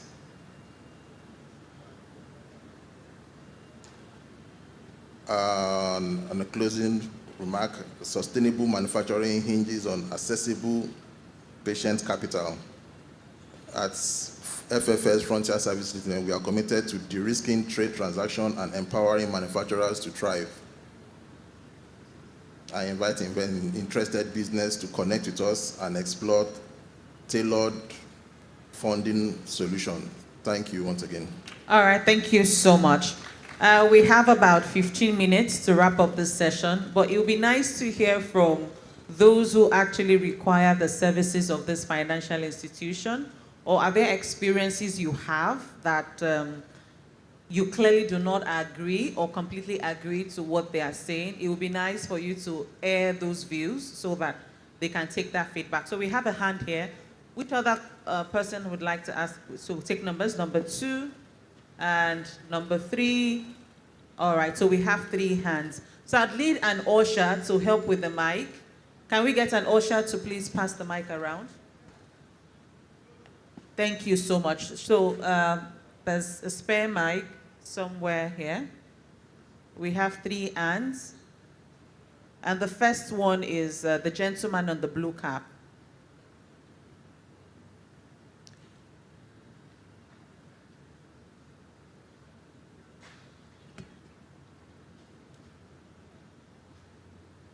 So you can put it on. Kindly introduce yourself, your name, the organization you represent, and go ahead with your question. Okay. Good afternoon, everyone. Why I appreciate the organizers of this event. And also... Sir, your name and the organization you represent. Okay. My name is Ademola Oyetunji. I represent All Farmers Association of Nigeria as the national PRO. And also I'm a BDSP. I want to disagree with the Senate Bank on the issue of easy access, to their funding, maybe to the big manufacturers, but to the MSMEs, which of course I'm a BDSP, like I mentioned, and aside from being the PRO for all the farmers. So I want to disagree because there has not been easy access, as it were. I do have an account with Zenith Bank before now because of the, for my cooperative, because I own an NGO and a cooperative, I have to close the account. So I want to disagree. After being engaged with the branch manager and even the account officer, the account is still there. So we could not go on. So I want to disagree. Could you share a peculiar experience? Why? That's what I want to address. All right, sir. I want to disagree because the interest is not even the challenge most of the time, but the access. When you ask for, some documents, or you make it, and the account officers most of the time are not even accessible. They will not pick your call again. When you're trying to access funds, they see you as if you're begging, and it's a business. So I want to disagree on that note. All right. Next is on the interest rate. Over time, we have heard of interventions, and we've asked, we still have it, Bank of Industry. We've asked our commercial bank to synergize and not to compete with Bank of Industry, to make what raw materials and man they have been working on, to make it workable, to make small-scale enterprises access fund and be able to create more employment for a lot of people that are there. So, but all the way, it has been a competition. They will want to stand alone and say they want to grant their own credit, which is higher in interest and access, to you, rather than being a frontier to get the on lending to you. So it's been an issue. From the Agnes time to Bank of CBN, Ankoburas, because I'm an aggregator, I can say what happens then. So it's not been easy. So we want Citibank and other financial institutions to take a look at not being making profit from Nigerians, but render services and create employment. A lot of people you see out there riding Okada, they have businesses. Majority of them are minor, macro, businesses owner, but they cannot run it because of inability to have access funding. Okay. So I'm speaking on their behalf. Thank you. Also, on the issue of financing, I want to see a situation whereby, as you are financing the manufacturer, the raw material producer, which is the angle that I represent as a PRO, what is happening to that farmer in that farm?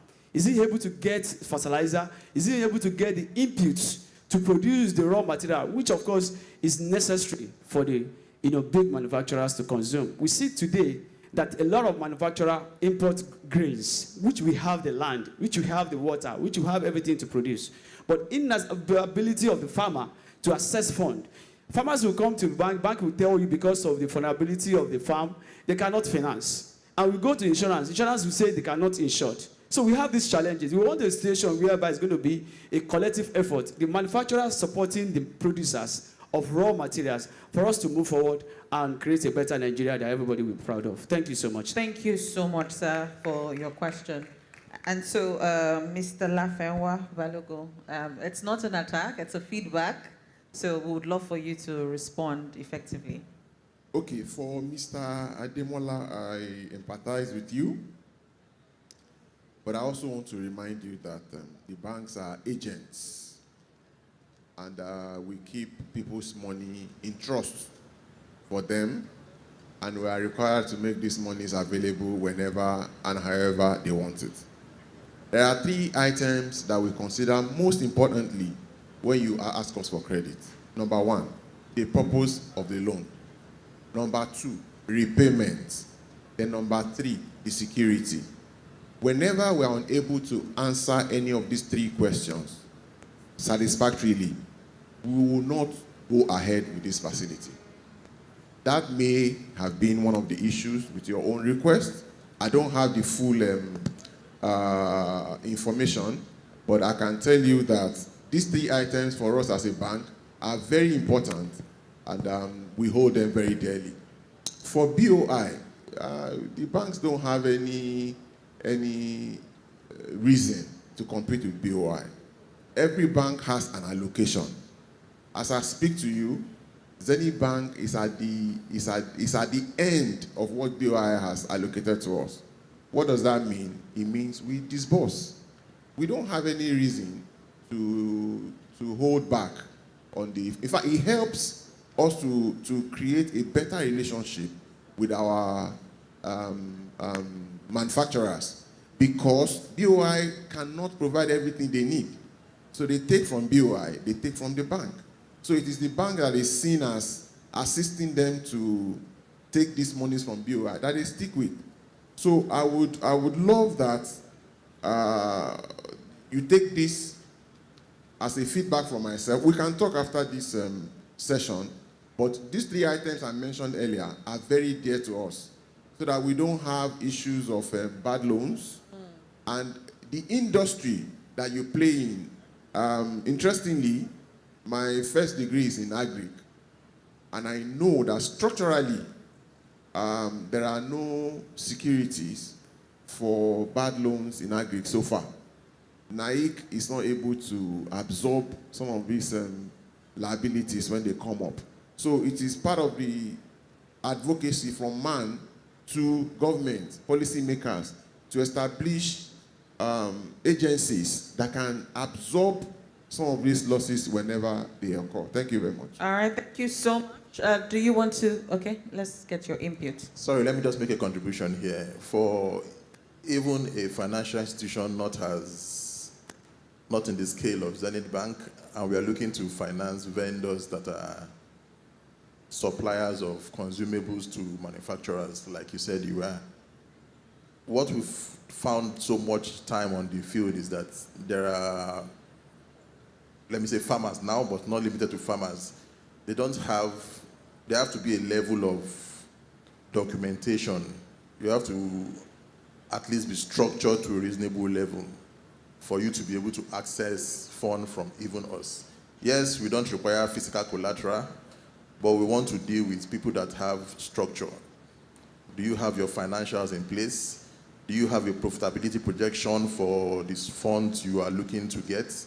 Do you have, what is the profile for the company? Is it a registered company? Sincerely, nobody will want to deal with an individual, no structure, nothing to hold on to. So that is always a determinant factor. So you find yourself most times rejecting some applications than providing financial advisory to them. You need to document, you need to channel your funds through a bank so that you have the record of your transactions.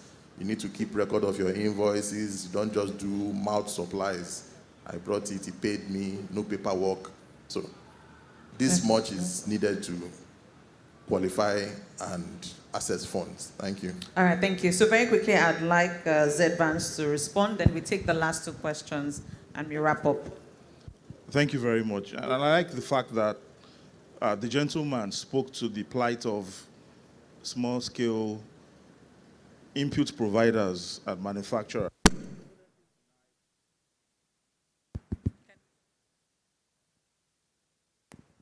Thank you. In our experience at Z-Vance, what we've had to do is to work with aggregators. So we have organizations who help small-scale manufacturers, small-scale input providers build up capacity. There are a number of organizations who provide that, who provide those support services. And I also believe that amongst the manufacturing ecosystem, we have some form of cooperation where small-scale manufacturers and input providers can band together and approach a financier. So we've done some work in that space. And with financing and advisory, we've been able to help those we refer to as small-scale businesses, small-scale input providers, especially in the agro-processing space. We've been able to help them build capacity. We've through our advisory support, some of them have gone on. So we're doing something for the poultry ecosystem, for example, where you have outgrower poultry farmers in Osun and Oyo State. And we're working with an aggregator who is supporting over 1,000 of these farmers. The aggregator has a processing facility that is being scaled on the back of financing from ZVANS through our asset financing product. But as part of that bundle, we're also helping them to upskill the outgrower farmers in their ecosystem. So I would urge that small-scale input providers and manufacturers take advantage of these advisory platforms for capacity development.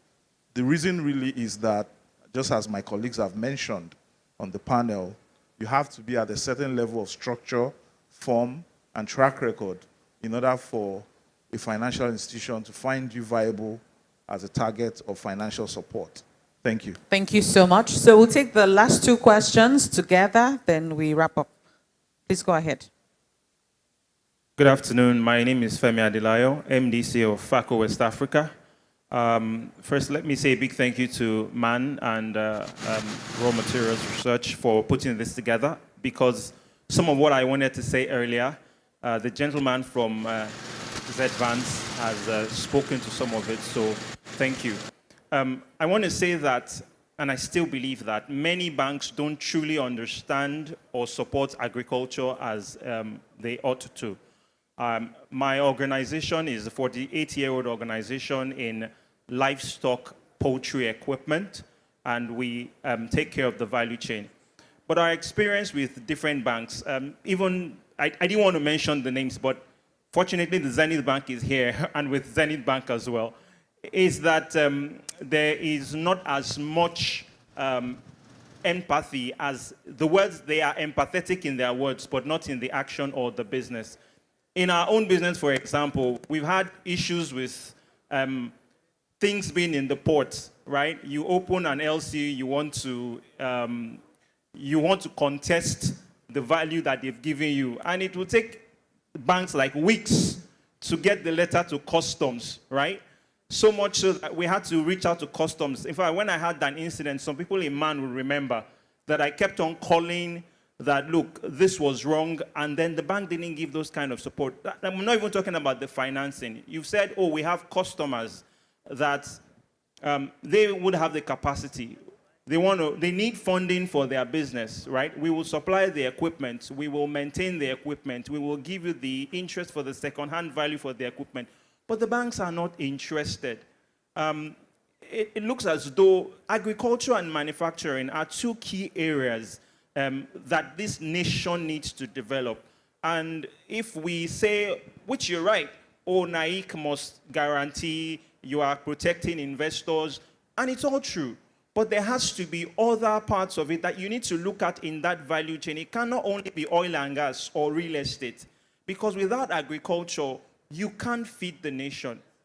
I'll give one last thing, though.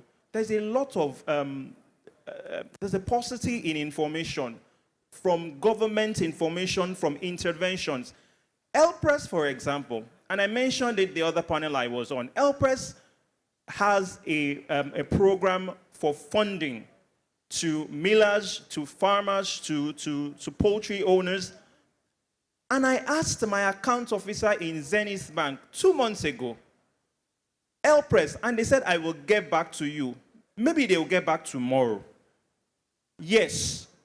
And we are on phone call basis. First time we talk 3 times a day, something. But other banks that, I don't even have an account with them. They just got our details. They are pushing up, oh, we want to do this. But I don't have an account with you. Banks will promise you, just open an account with us. Once you open an account, we will give you these facilities. We will make sure everything happens. We will move the nation just for your sake. Once you open the account, they ask you to bring your great-grandfather's burial location. So I would like to say in closing that there is so much banks can do as a feedback.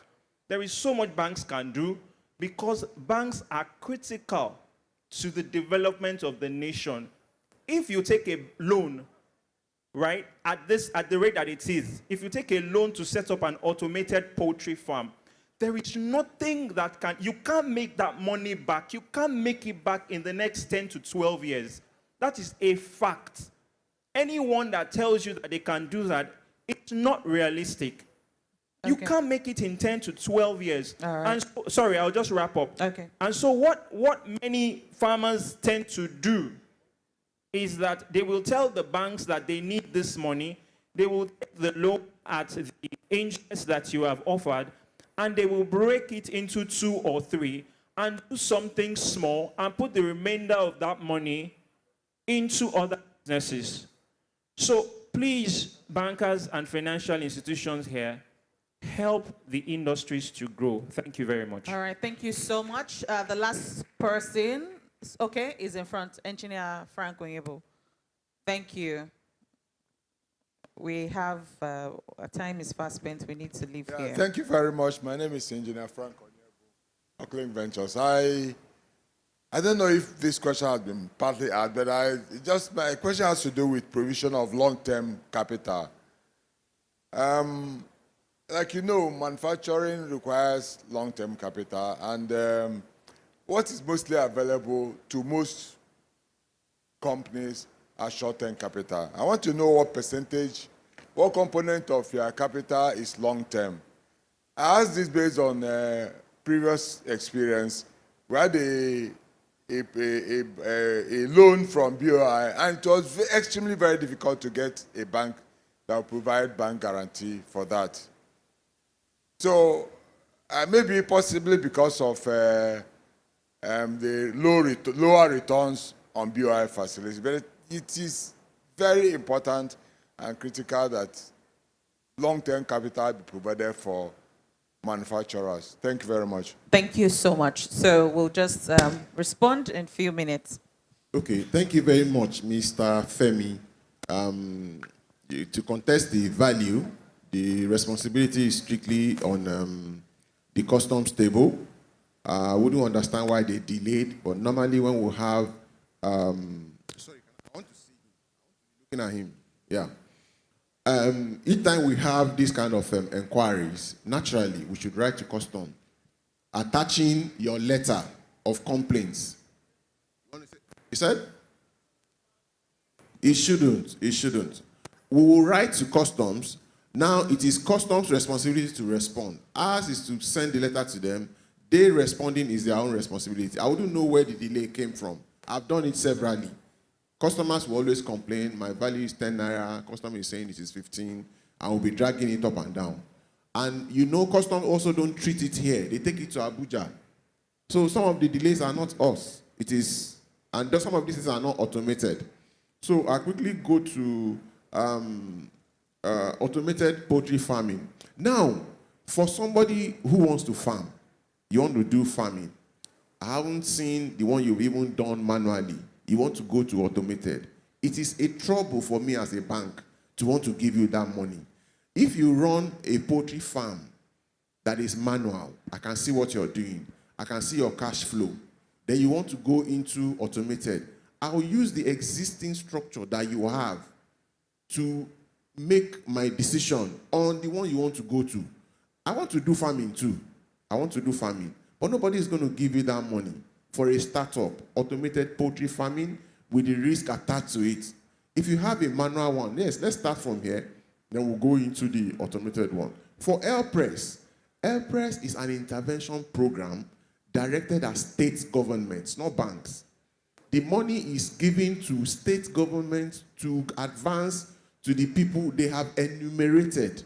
So it is not within the bank's purview to give you loans from AirPress. I have managed it. I came from Kogi, and Kogi state government took. We have a number of states that took.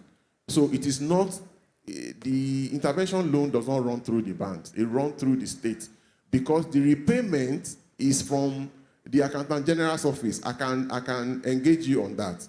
Then for Engineer Frank, I am aware so many manufacturing concerns have gotten long-term financings by issuing bonds.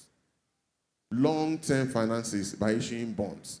If your business is viable, if your business is good, you would have consultants do these documentations for you. FMDQ will raise long-term finances for you. So many corporates have done it. And you said the BOI too. BOI, we are agents to BOI. We disburse the loans from BOI and will continue to do so. So I want to engage Mr. Femi. I want to know where the issues are. Why not? We can remediate some of these things and move on. Thank you very much. All right, thank you. So before I let the panelists go, we'll just have a few minutes of final words. Maybe your market slogan or whatever it is, or something that people should remember you for after this session. So I'll start from the extreme end, then we move to this point. All right, FFS, Frontier Financial Services Limited. We basically, it's a niche product, LPO financing, PO financing, invoice discounting. These are short-term instruments to help buyers and vendor value chain meet up short-term obligations. That is basically what we do. No collateral required, but we do a lot of documentation to be part of the business, and fund is available within 72 hours. Thank you. Thank you so much. Zenith Bank. Okay, for Zenith Bank, you have helped the bank to get to this point. So as much as I'm concerned, you are stakeholders, and we cannot drop you at this level. We'll drive together. We're traveling along together, and we continuously commit within the allowables to be part of whatever it is you do in your best interest, like we always say. Thank you. Thank you so much. Zed Vance. Thank you very much. Ours is a partnership-first orientation, and we will support your value chain with the necessary liquidity to enable you grow. So for your input vendors, we're available to provide financing, and for your distributors, we're also available to provide financing. And we have your time. We offer personalized engagements. We have a team, a very large team, that understands different verticals, from agro processing to export processing, and the major verticals within the manufacturing ecosystem. And we're very invested in the Nigerian growth opportunity. We believe that the challenges we see today are growth opportunities in the real sense. And with our sense of innovation, our youthful but very methodical approach, we're able to sit with you, understand your unique needs, and support you to get to your desired growth objectives. Thank you very much. Thank you so much. And to distinguished members of the audience, you've heard them. So you choose this day the financial institution you choose to follow. But I must say thank you so much, gentlemen, for such a valuable conversation. Please, let's give them a round of applause. So we'll take a quick group photograph, and Chooks will take over the next session.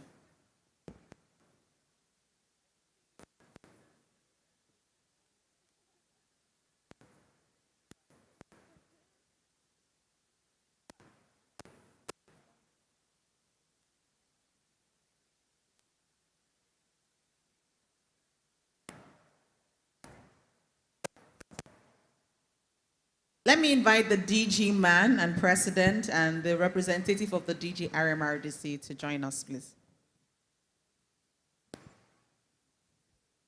Thank you.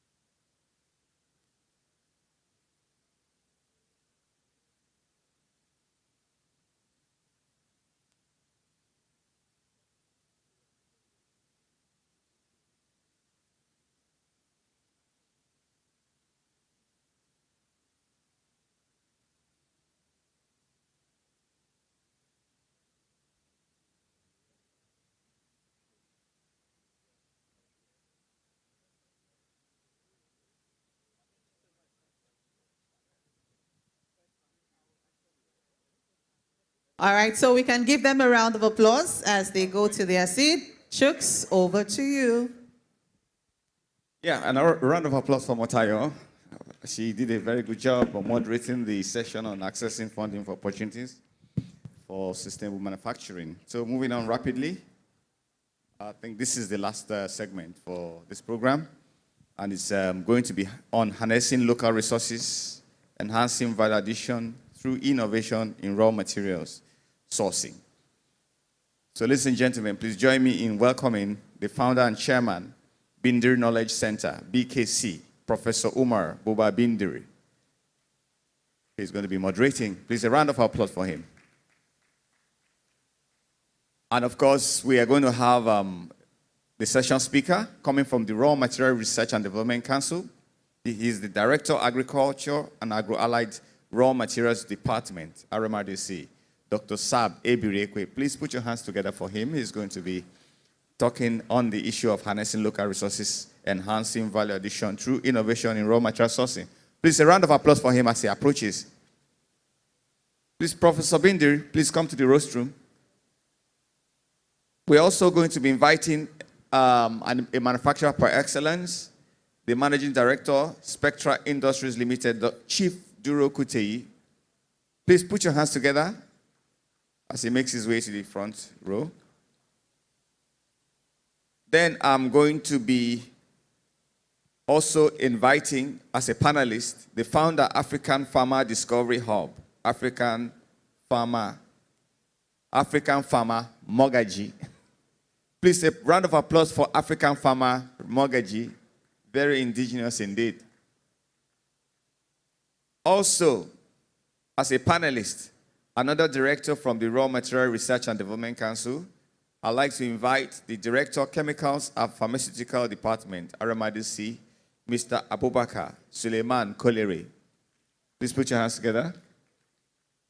So, ladies and gentlemen, I'm going to be handing over the microphone to Professor Bindiri from DG NOTAP, and he's going to be moderating this session. Do innovation.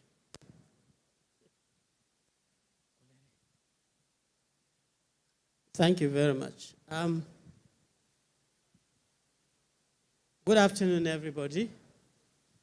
This is the very last session for this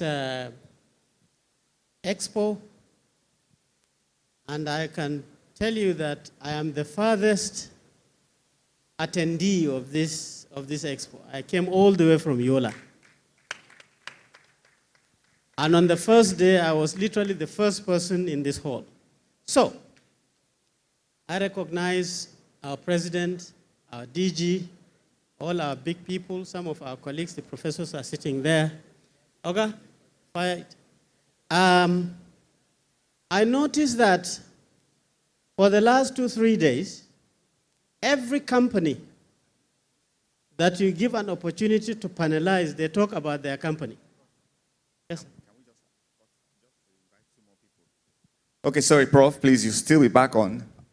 I want to invite the person who asked the question, Dr. Omosis Omojola. Actually, we missed him because perhaps we felt he had a role to play earlier when he asked that question. Pardon me, sir, for that omission. So please put your hands together for the Managing Director, CEO, Jola Global Industries Limited. And I also want to invite the Managing Director of FACO West Africa Limited, Mr. Femi Adelayo. Please pardon me for that omission. Please put your hands together for him. He's also a panelist. The two of them are panelists. So, Prof, we just have maybe 20 minutes, sir. No, this is the last session, therefore, he who laughs last. Okay, like I was saying, I also operate as a founder and the Chief Operating Officer of the Bindiri Knowledge Center. And I'm going to take 2 minutes to tell you exactly what that is. I greet you. This is me, and this is my CV. My CV is that I was an academic. I left. I became a policymaker in the ministry. I left. I became a public servant. I left. I joined the government and played with the politicians as secretary to the government. I left, and now I am a social entrepreneur. What that means is that I invest in future people. You're talking here, you're not talking of recharging the system. Where are you going to get the future industrialist? Where are you going to do all this? So I am investing a little bit in that. So in the heart of my own hometown, Yola Town, near my father's house, I bought a place for some money, that is 9 years ago, and then I smashed this facility into bits, and I sold everything I had, and I then built this facility in that place. What this facility is not a house, it's not a shop, it's not a mosque, but what it is that I put water there so that there's 24/7 water. I put electricity, I put comfort facilities, I put a VSAT, and then I registered a non-governmental organization called the Bindir Knowledge Center. And then I made that facility my headquarters. And in the heart of the headquarters, I have a big room, a hall, a conference hall, with 150 desktop computers. And I can tell you every single day, I take 100 children from the neighboring primary and secondary schools into my center, totally free of charge. And I'm teaching them about what MAN is doing, what RMRDC is doing, what everybody is doing so that you can carry them along. And you can see them. Beautiful children, they come in good numbers, and they interact with my computers, they go on the internet. I've produced 5-year-olds who can actually go onto YouTube and do search for you. So we do a lot of interesting things there, and I train, I do student revision sessions, I do career guidance. I became an engineer. Nobody actually taught me this is the values of engineering. But in my center now, I take children at the age of 6 to 9, and I panel beat them to actually become doctors and engineers and manufacturers and so on and so forth, and so on and so forth. So we saw a lot of community excitement, and then we expanded the facility. I bought the next plot of land, and I produced what I call a Bindir event arena. It's literally a space. And I started with sports. I used to play badminton, and they play badminton there, table tennis. I bought 5 tables, and sports actually brings children together. You enhance peace, peaceful coexistence, and the physicalness improves their education. And then we even do what we call cinema shows every 2 weeks. And we've seen a lot of improvements, and the future is we're going to surround the place with a lot of entrepreneurial activities and so on and so forth. But so I'll just rush very, very quickly to the end of my presentation and call all these are businesses that have surrounded the facility so that these young people can now become also participants in what you're trying to do here. My arena will change into something modern, and therefore I ask all of you to either support me, and if you want to establish in your community, talk to me, I will help you. So now, but for today, this session is talking about this NME Niram Expo 2025. And I can tell you, if we are successful, we don't need to debate about it. We will just see a Nigeria that is happy, a Nigeria that is prosperous, young people venturing into this. It's not a secret. But the 3 things, I think, that will make us all recognize that what we are doing is that there are 3, I call them the measurements of success. The first success is that if we are successful, raw material is successful, and the Manufacturers Association and all the other industries are successful, you will see that poverty will come down in our country. As long as poverty is increasing, let us not clap for ourselves. It's not working. The second thing is that we'll see so many of our young people you see here, you'll see them having skills, manufacturing skills, isolating raw material skills, and so on and so forth, which they can do jobs with and be able to now develop better ethics. And at the final level, because we're successful, we'll raise our country to a highest level so that they respect us too. And the evidence is there. But I don't want to go to you with the evidence, and because other countries have actually done it. And we have to learn from these countries.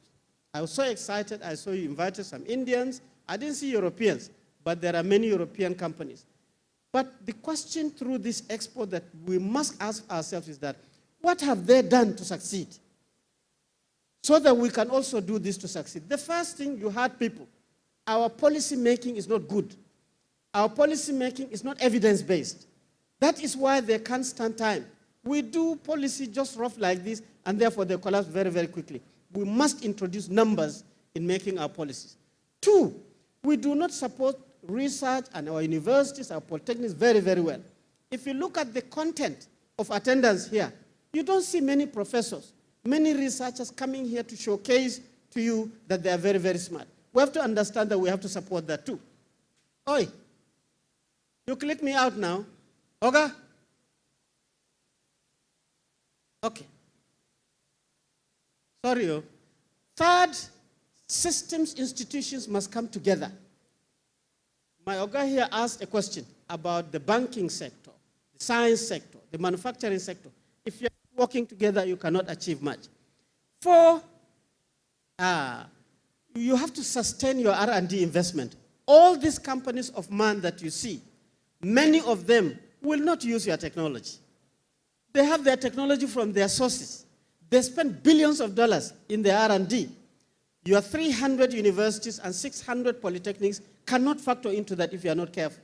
We must also spend money to make sure that these people are working very well. Our raw materials, I am so happy to hear that RMRDC has got a policy statement in their law. Do not export raw materials out of Nigeria. Add value.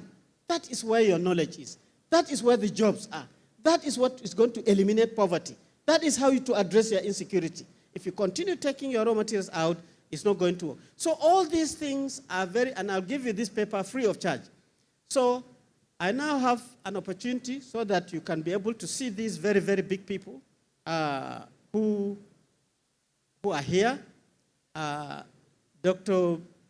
Ebirekwe is here.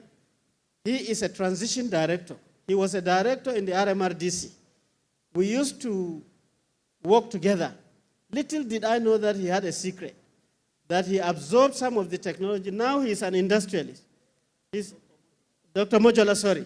Dr. Mojola is now making money. He doesn't call me again. So we used to be at the level. Our own keynote speaker, Professor Saab, very powerful man, you will hear him. After you hear him, with the Omojola will make a comment, and then Chief Kutei is here. Chief will now make a statement. Farmer Mogaji, I've been looking for him for a very long time. Today I've caught your leg. Even his name has changed to Farmer. And then Femi is not here. But you are the one doing the whole thing now. And then Abubakar Shehu, if you look at your program, they put S as Suleiman. It's Shehu Kolere, who is a director of chemicals. So I now have the pleasure to call our keynote speaker to come and talk to us so that you can excite this particular group on this panel and be able to make sense out of all this. Professor, have your mic. I will sit on your seat when you come back. Professor.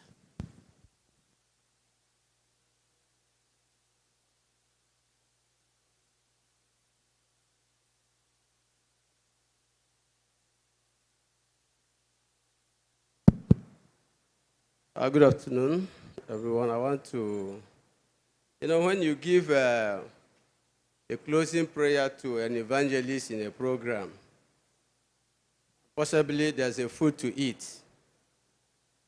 I want to assure you that that food may go cold because the evangelist will take over the preaching instead of praying over the food. So thank you very much. I know my professor, Binda, Bindre, for long, is a proficient professor. But it doesn't allow you to attach that title to him, but that is what he is. Very versatile. And my panel here, very powerful people. When I saw my Oga, I say, Oga, maybe, that's what it's called. You have mentored me. Maybe you are watching me now to talk. You are present. It's not easy. And Gina Kolere, my co-director, And let me inform you, Chief Kuti, when I was a boy, the time I started raw materials job, he was already a manufacturer processing suko. I don't forget suko. That is the best tea that my mother likes. Even when I went there and I said I would buy some for my mother. So when I started a raw material job, even as a scientific officer too, he was already producing suko in a technology business incubator center, Agege. So I am surrounded by very eminent scholars, and I will just do a presentation. But before that, let me salute the Otumba Francis, OFR, who is the president of the Manufacturers Association of Nigeria. He's been very patient. I don't know where he is. He's been sitting here all along. That shows his commitment to the industrialization of Nigeria. Also, my salute goes to the DG, Chegu Ajayi, MNI. Your patience and resilience is worth emulating. We've been quietly sitting down here and I've been watching you with rapt attention. From the beginning to the end, you've been here, which means you want to really see the outcome of this program. Thank you very much. And my DG, Professor Nayelugo Ikemonso, who incidentally, the duty, call to duty has made him to leave and is actually represented by the Director of Planning, Mrs. Koso, and my director, co-directors that are here, the legal, all of you are here, and other distinguished personalities here. Thank you very much. Let me go straight to the presentation. I want to do a slide presentation so that I can fly, because most of the things that you see there, thank God the last person, the first speaker for today made my work easier, and I will go through those slides. My topic is harnessing local resources, enhancing value addition through innovation in raw material sourcing. That is the topic for today. And my outline is, second slide, please, if you, yes, that's that slide. Let us rush that one. I may not follow it like that so that we don't waste time. And that's the introduction. Next slide, please. Yeah, I said Nigeria stands as a pivotal moment, and that with vast resources, yet grappling with industrial dependency. And I made mention there that no nation industrializes sustainably without raw materials transformation through innovation. And in this presentation, we'll explore how local resources, sourcing, and innovation-driven value addition can transform Nigeria's industrial fortune. So I have three purposes here. Number one is to show how you can improve the manufacturing sector by innovating how it identifies, how the country identifies its raw materials.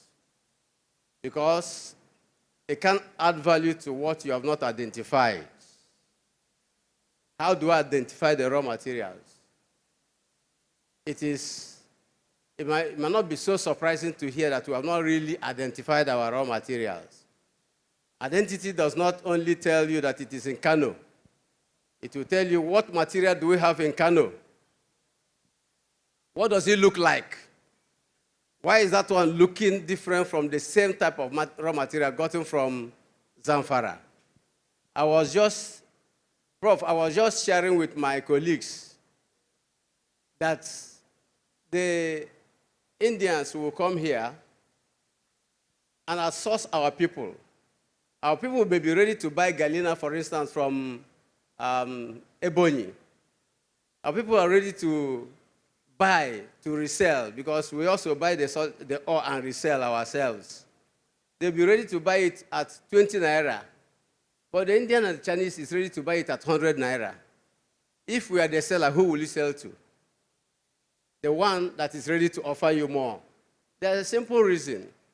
Because maybe we've not identified what we are selling. We may not be able to know that maybe the lead galena, lead zinc from Ebonyi has silver in it as part of the component, whereas the one in Zamfara has gold. But the person who knows it is ready to know that if I pay 100 naira, I'll make more money. I will also take zinc silver from the one from Ebony. If I buy the one from Zanzibar, I will also extract gold. You see? So we need to actually characterize and know what we have. We can't add value to what we don't know. So the first thing we are going to do is to innovate how we identify, how we source, and how we process our local raw materials. Until we do these things, we can be innovative. And then we deploy science, technology, and partnership to drive this value addition. Thirdly, we have to link resources-based industrialization to sustainable development. That is the purpose of this presentation. And I hope what we are going to talk about today, man is here to take it, investors are here to take them up, let them form part of the communique, and let us work together and see how we can actualize them. And now look at table 1, talks about the hard facts, that is Nigerians' industrial dependency. All these things have been said, so there's no gain repeating them, but I have to rush through them. Statistics highlight Nigerians' failure to beneficiate and industrialize its raw materials, hindering economic diversification, job creation, and export competitiveness. You see that from reports, if you look at this, I don't know whether you are seeing it. We have value of industrial raw material importation in 2023, more than 2 billion. Share of imported manufacturing inputs. Manufacturing input, we import more than 75% of what we put to manufacture things in this country. The manufacturing sector's share of GDP, 8.2 out of 100%. Average capacity utilization in manufacturing, that one is average, at least 54.8. The non-oil exports dominated by raw and agro products, greater than 80% unprocessed. The statistics speaks to that. Domestic value retention in key exports, something like cocoa or rubber and cashew. What is our own? We get the raw material here, but what we return is less than 20% because we are exporting them raw. And therefore, if you look at the bottom of the slides, I say that Nigeria is literally exporting raw wealth and importing refined poverty. That is a paradox. So we are at the crossroad of industrial destiny. Why? Africa's most populous nation with diverse agricultural mineral endowments. In spite of this, we remain structurally independent on imports with low value addition to domestic resources. Over 44 commercial viable solid minerals, extensive agro raw materials like cassava, cocoa, everywhere, then enormous potentials in bioresources and forest products. Yet, we import over 75% of industrial inputs and have low value addition and the minimal linkage between the sectors, which the first speaker has spoken here. Now, there are some pertinent questions we want to ask. For instance, cassava. In cassava, I want to ask this question. We have no cassava here. When I went to China, they were laughing at me that we eat cassava. And I asked, the world's largest yielding root crop in Nigeria, still largely exported as raw chips instead of industrial starch, instead of adhesives, instead of ethanols or pharmaceuticals. Why do we remove them, export them as chips? Because we are not adding value. Why is Nigeria the fourth largest producer of oil palm, importing over 600,000 metric tons of crude palm oil annually? Why? Then why is Nigeria not yet processing its vast lithium and cobalt deposits into battery-grade materials to key into the more than $500 billion global electric vehicle value chain? Why? These are questions we need to address in this particular gathering. Now, look at the structural bottlenecks. I don't want to go into them because they have all been.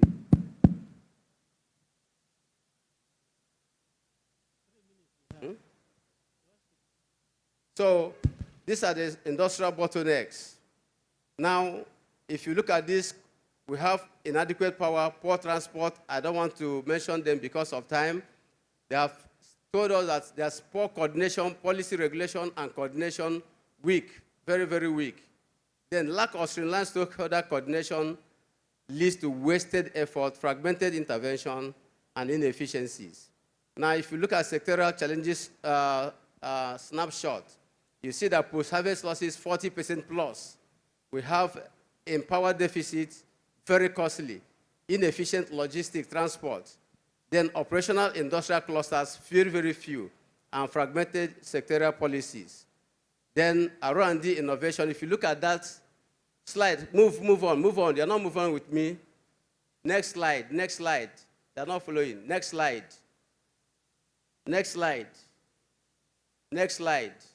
Okay, look at that. We have research. Even when that research is validated, it is only 5% of the research output that gets to the market, 5 out of 100. Why? Nigerian spends less than 0.2% in funding research, while other climes, like Korea, spend about 2.2%, and South Africa about 1.1%, but Nigeria spends below 0.2 in research. So what do you expect? Only 5% of local research outputs are commercialized. And that is why when you come to our research center, you see a lot of research projects waiting investors to come and offtake. They are not offtaking. Next slide, please. In the agriculture and minerals, we have challenges.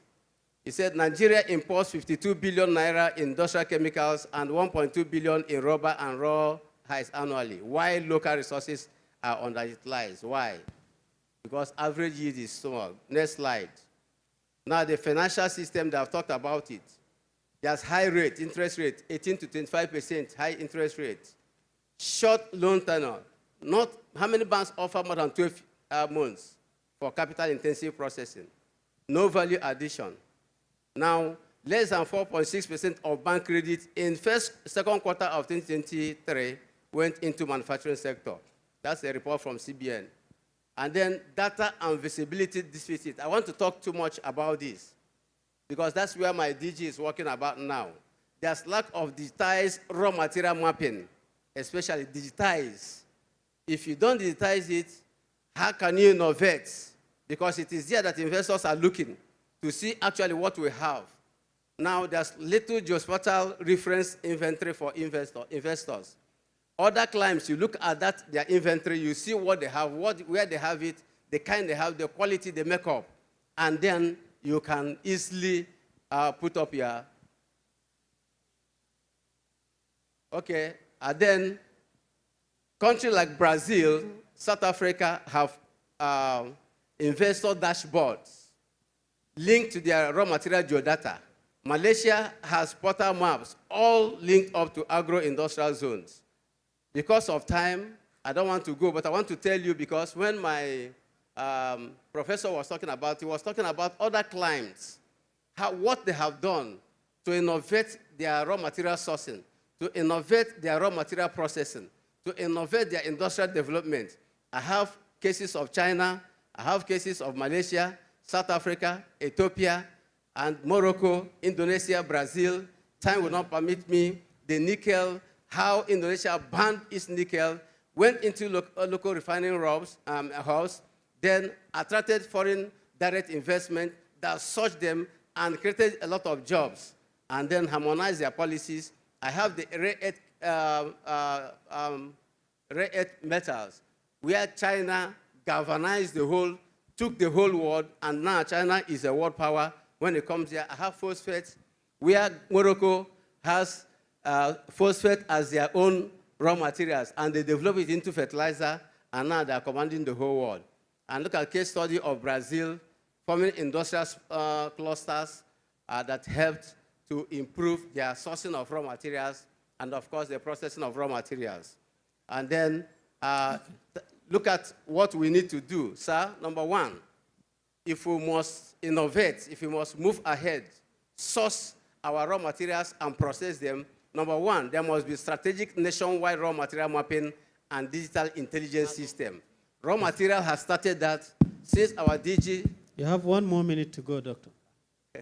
Yes. This is the shortest time I've ever seen you presenting this. Yes, because you are perfect. Go ahead, conclude. So, strategic national raw material mapping and digital intelligence. Without this, we cannot innovate because you have to have this.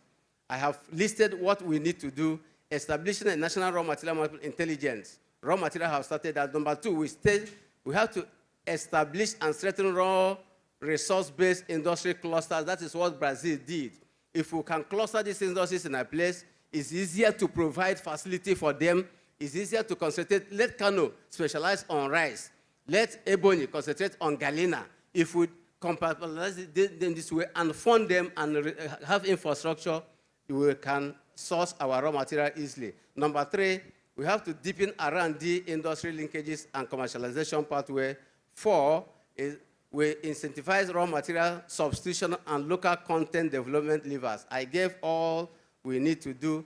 5, establish a national raw material emergency program, which is designed to mitigate global supply shocks and domestic input shortages.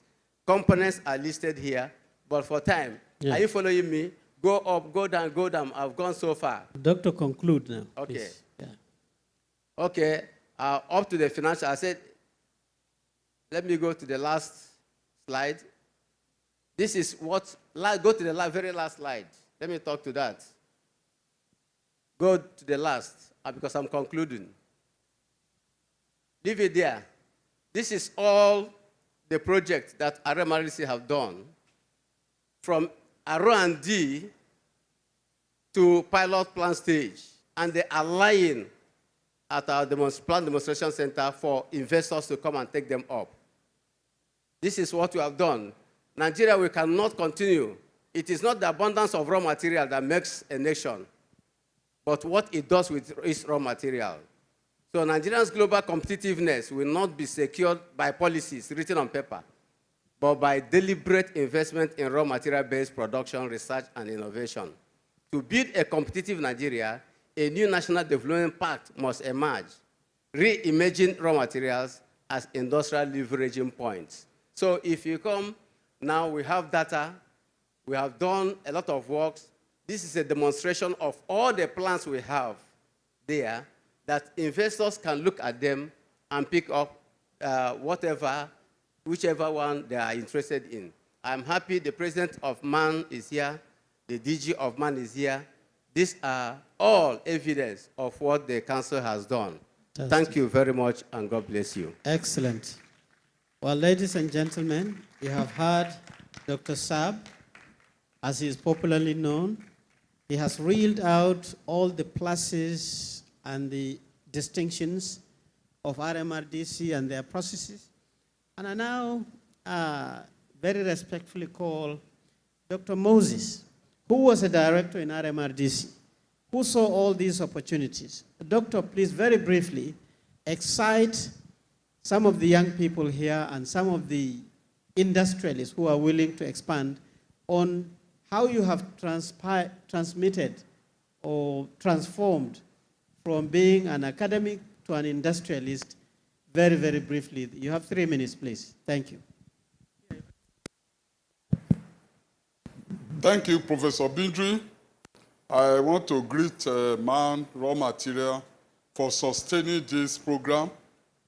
Started many years ago, and I'm happy that this program is still being sustained. Thank you to the 2 DGs and the president of MAN. I want to also complain that it's not in the best interest of the organizers to bring us here. I just returned from abroad last week and called me to come and present, and you are now saying 30 minutes. You have paid me, you have taken care of me, and 30 minutes, please. I have told them, please, let's give time. These are things that want to change our country, and we must give time to it. 30 minutes will not solve what I want to say, but I will keep to Professor Bindri's directive. My question is, why are Nigerians not going into manufacturing? about 80% of the industries in Nigeria are owned by Asians. The president of MAN is here. So how come we are not going to manufacturing? I've lectured in the university before. I've worked in raw material for 25 years. And I told myself, it would be a disservice to leave raw material without taking home one project. And to the glory of God, today, I'm a manufacturer, and I'm one of the,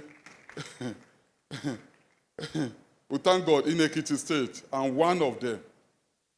Every month, I pay 7 million naira to BEDC for energy consumption. Every month, that's what I pay. So I'm on band A. Before we said energy is a problem. No, energy is no longer the problem. So you can go into manufacturing. Until we change ourselves and start going to manufacturing, I have 40 employees. I just started 7 years ago, 40. And I pay my tax to government.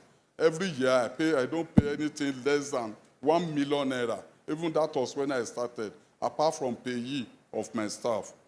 Manufacturing is good, but it's stressful.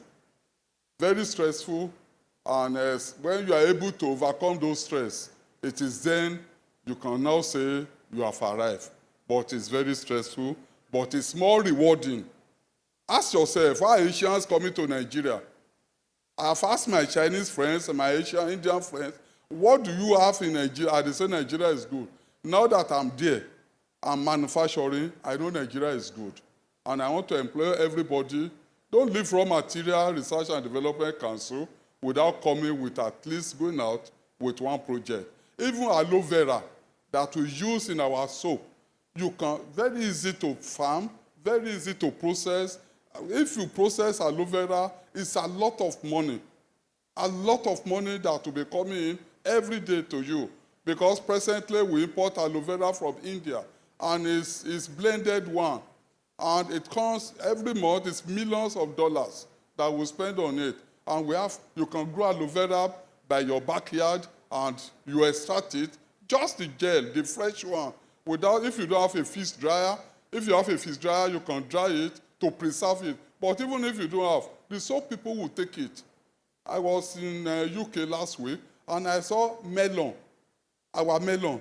If you see the way they package it, and I said, 300 grams, they sold it for 10 pounds. 10 pounds, that is 22,000 naira. I told my son, I said, this one is 1,500 in Nigeria. But opportunities abound in Nigeria. So I want to employ everybody. Government job is good to make connections. Yes, that's the good thing I have in working for government. To add to my knowledge is good, excellent. But don't retire. I'm going to be pinching your phone every time. Think of one small thing that you can do. Dr. Sab has 1 minute to go for me. Yes, he has mentioned everything. And I've added to his questions. Why? Why are politicians not investing the money they get from politics into manufacturing? Why? And creating more jobs. Why? So many whys. But I want to say that in sustaining raw material, he has mentioned it. Market is the place for innovation. Whatever you innovate, if there's no market for it, you are just wasting your time.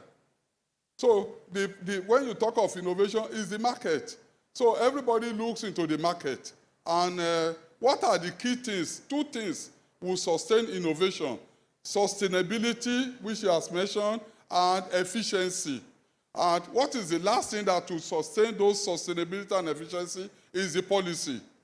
So if you look at it, that policy, just as I said, if government wants to, my president has said, in special occasions, government can intervene into the market directly. But to make it sustainable, there must be policy that will fund the sustainability and efficiency of manufacturing. And he has mentioned something under the sustainability. We need to reclassify our raw material. We need to reclassify it. All those specifications that we did 20, 30 years ago, when I was in raw material, they are no longer available, sustainable now. We need to reclassify them. In mention of Gelena, I was there in Ebonyi, easy local government everywhere, and the characterization we did there today is no longer there. It must be resustained. That is number one. Number two, technology is changing. People are looking for energy-saving machines. Because 30% of your manufacturing cost goes into energy. Yes, sir. Yes, sir. Goes into energy. And because of that, people are looking for energy-saving machine. We need to improve on our engineering infrastructure in Nigeria. It's practically non-existent. Let us improve it. Support the local fabricator so that they will not become master of all trade, jack of none. They will tell you, I can do this expeller, it will process cassava, it will process everything. No. So thank you. Thank you very much. A round of applause for Dr. Omojola. You can now see how excited you have motivated me. But what I know now is I now know why he's not calling me. We used to be poor when we were directors together. Now he's talking about dollars. You have to start calling me now, please. Now, he has mentioned a lot of very exciting stuff, including production of very simple agricultural materials. But talking of agriculture, you cannot actually allow this young man to pass when his name itself has changed from whatever it was to African Farmer Mogaji. When you hear farmer in Nigeria, you will think about maize, about rice, about beans, about nuts, but you've heard Dr. Omojola talking about aloe vera. Doctor, as a farmer, talk to us, aligning yourself to the presentations on what do we need to do to also transform our names to African farmers, Nigerian farmers, please. Thank you. Thank you so much. Well, basically, I'll keep it very short. From my experience, I'm privileged that my dad was the second group managing director of Odua Group of Companies. And what I see nowadays is when we're talking about innovation, we focus a lot on equipment and something that has just drastically transformed. Now, I want to say in a company, Oluwa Glass, in Ondo State, when a chemical that they use, to coat mugs, when they manufacture mugs, they use something to coat it. When they couldn't bring it in, then Bode George was governor. My dad discovered that gure, water leaf, when they extract it, that same thing they used to import was domiciled in gure. So they began to extract what they were importing from gure. That is innovative. Unfortunately, it's not scaled. In LA in Ibadan, because sometimes we're looking for what is new, instead of also looking into the archives. LA in Ibadan, they used to process cashew nuts. When they break the nuts, it's the nuts that we eat. The back of that cashew nut in LA in Ibadan, me growing up, was used in making brake pads in LA in Ibadan. Now, everything is imported, but cashew nut, the pack, is wasted all over the country. But it was done in the country. We can revisit it, probably at MSME levels, which is what I would want to appeal to man, to be able to let us look into these things that have worked before, not necessarily what we have to recreate. So, and also, when we're looking, in terms of funding these things, we need to do a lot more in communication, information marketing, packaging. There are many retired military people who have monies. Many people who have monies who are looking for what to do. So we have to appeal to them, make these things more appealing. Indonesia today, and I'll stop with that for now, Indonesia today is the largest producer of oil palm. I'm involved because my dad was brought to Malaysia for 10 years to lecture Malaysians on how to do this as an accountant. So what they did was to appeal to the military personnel who were retiring and wanted to go into politics. They were the ones that funded Malaysia's turnaround. So we need to be a bit innovative in how we source for these things. So the money is here, most of the resources are here, we just need to pay a little more attention to media and information marketing. Thank you. Thank you very much, Farmer. Kolere, you are a director in the Raw Material Research and Development Council. You have had your former boss, you've had your colleague, and then now you've had the farmer. There are edible things and there are non-edible things in their submissions. As a director in charge of literally the chemistry in raw material, what is your takeaway and what are you going to give away? You have 2 minutes to do this, please. Thank you. Yeah. Thank you, Dr. Bindra, and thank you, the organizers of this important program. Well, for the RMRDC, from our mandate and from what we've done for the sector, for the manufacturing sector, I think we've done quite enough in the area of raw materials value addition from the R&D perspective, where we fund R&D from the raw materials to the value addition, that is technology development, up to pilot scale production. Here, if you go to our stand, at the RMRDC stand, you could see clearly what efforts RMRDC has done, from the production of caustic soda to APIs for the management of malaria, to pharmaceutical excipients, glucose syrup, and all that. Unfortunately, the connection between the RMRDC and the uptakers of these investments. We've talked about this in so many places, at so many fora like this. But yet, there is apathy in the investors coming up to take of these things. We have huge statistics on what is expended in the importation of raw materials or other inputs at exorbitant dollar rates. We know, we all have all these challenges. But RMRDC has done so much in that these things are not being taken up. So this remains a challenge to us. We have, like the presenter earlier has said, Dr. Ebrikwe has mentioned, we have over 40 pilot plants translating our R&Ds to pilot, real outputs you could see and take and touch products. We have them. Then in the area of data, RMRDC has recognized that our #1 mandate is to provide information on the availability and quality of raw materials. Yeah, but we have done all that. But yet, what you hear is the government does not do this, the government does not do that, the government is not doing enough. I think the RMRDC has done quite a lot in its area of providing this information and providing, demonstrating these researches to fill in the gaps in the availability of or lack of these raw materials. Thank you. Thank you very much. Director, a round of applause for him, please.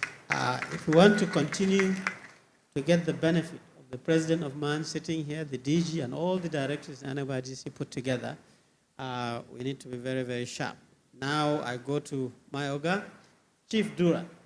For a long time, this gentleman has been demonstrating that you can be prosperous, taking advantage of what is local. Sir, you've heard the presentations, and can you share with the audience on what you have been doing that is relevant for this expo, please? You have 2 minutes. Thank you, sir. It started with 10 minutes to 2 minutes. Only God can judge. Dr. Omojola was asking about why people are not going into production. First, we have to look at the policies surrounding manufacturing. How well are SME protected? How well are SME products protected? For example, you have big companies making flour, selling to SMEs, SME making chin-chin. And those big companies selling raw material are competing with the local women. Then another instance is a company in China producing flash dryer and other equipment for those who are making cassava starch in Nigeria.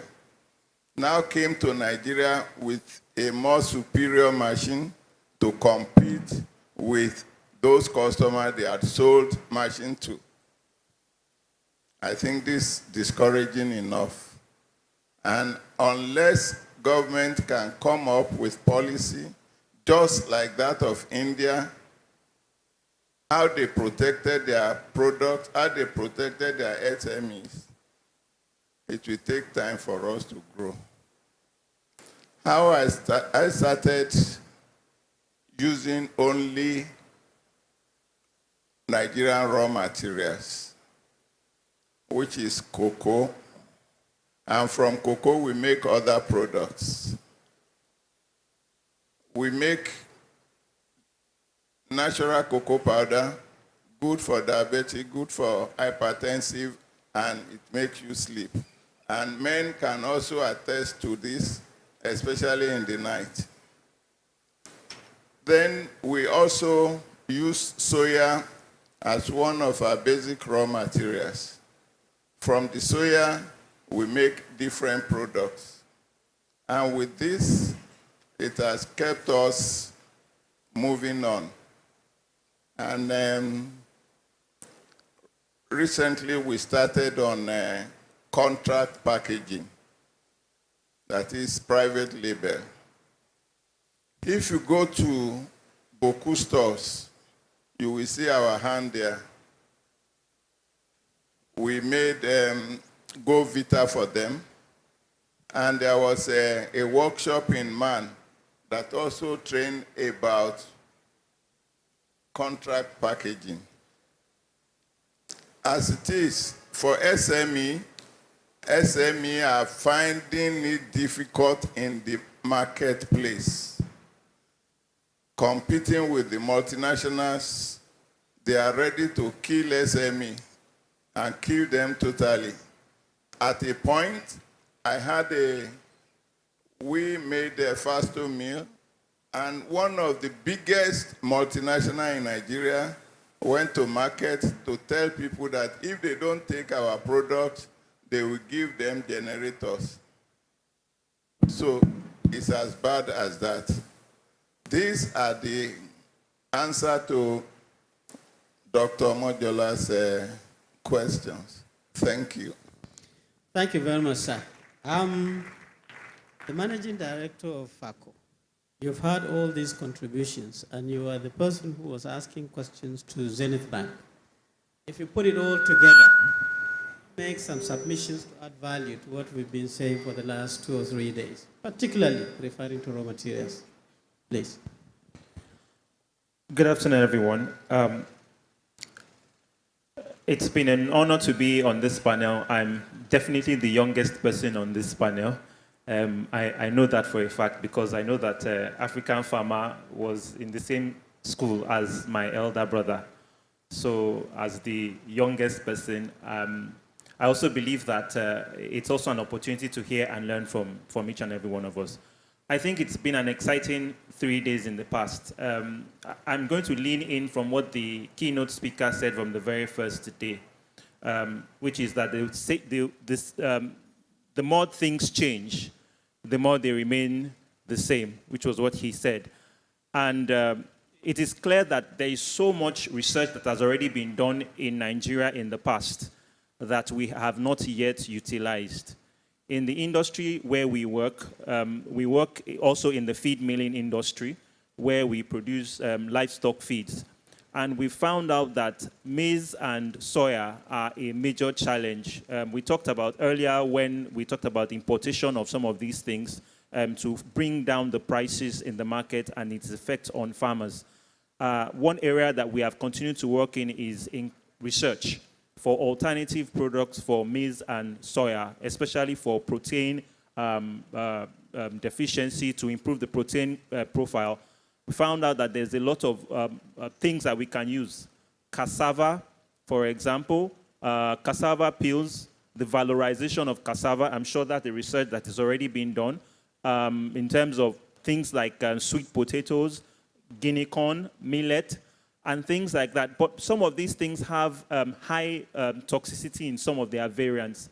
We would like the raw materials research to help us more with some of the research that improves the quality that you can use, right, to have alternatives to protein in feed production. Because feed is about 70 to 80% of a poultry or a livestock feed, and that in itself affects the quality, the quantity, and the price of these things, whether it's egg, chicken, or meat. And if you would know, many of our children are nutritionally deficient, and it is said that if you have nutrition deficiency in children, the next generation of Nigerians are lost. This is what it means, that if under 5-year-old, if we can't solve the protein deficiency, it means that the next generation of Nigerians might just come out without being able to compete internationally in terms of intelligence. So if there are no children that are intelligent enough, where will the manufacturing be? Where will the innovation be? Where will the way forward be? So I'm going to end by saying that there are a lot of opportunities in Nigeria. We should believe in Nigeria. We should push it forward. And our last charge to man, really, is to say that we must encourage more Nigerian manufacturers, because the way the world is going, especially with trade, the global trade winds that are going, tariffs and others, Nigeria requires a holistic, robust policy to ensure that we survive going forward. Thank you very much. Thank you very much. I've been signaled to close this session in 1 minute, but certainly in view of the fact that MAN is a private sector cluster, is a non-governmental organization, and RMRDC is governmental, and we can see the value of the partnership. If you align that to the strongest government policy of renewing the hope of Nigerians, I have 1 minute. I will give each one of you 20 seconds, and I will start with Dr. Moses. 20 seconds, what is your takeaway of these young people so that their hope is renewed, please? Just 20 seconds.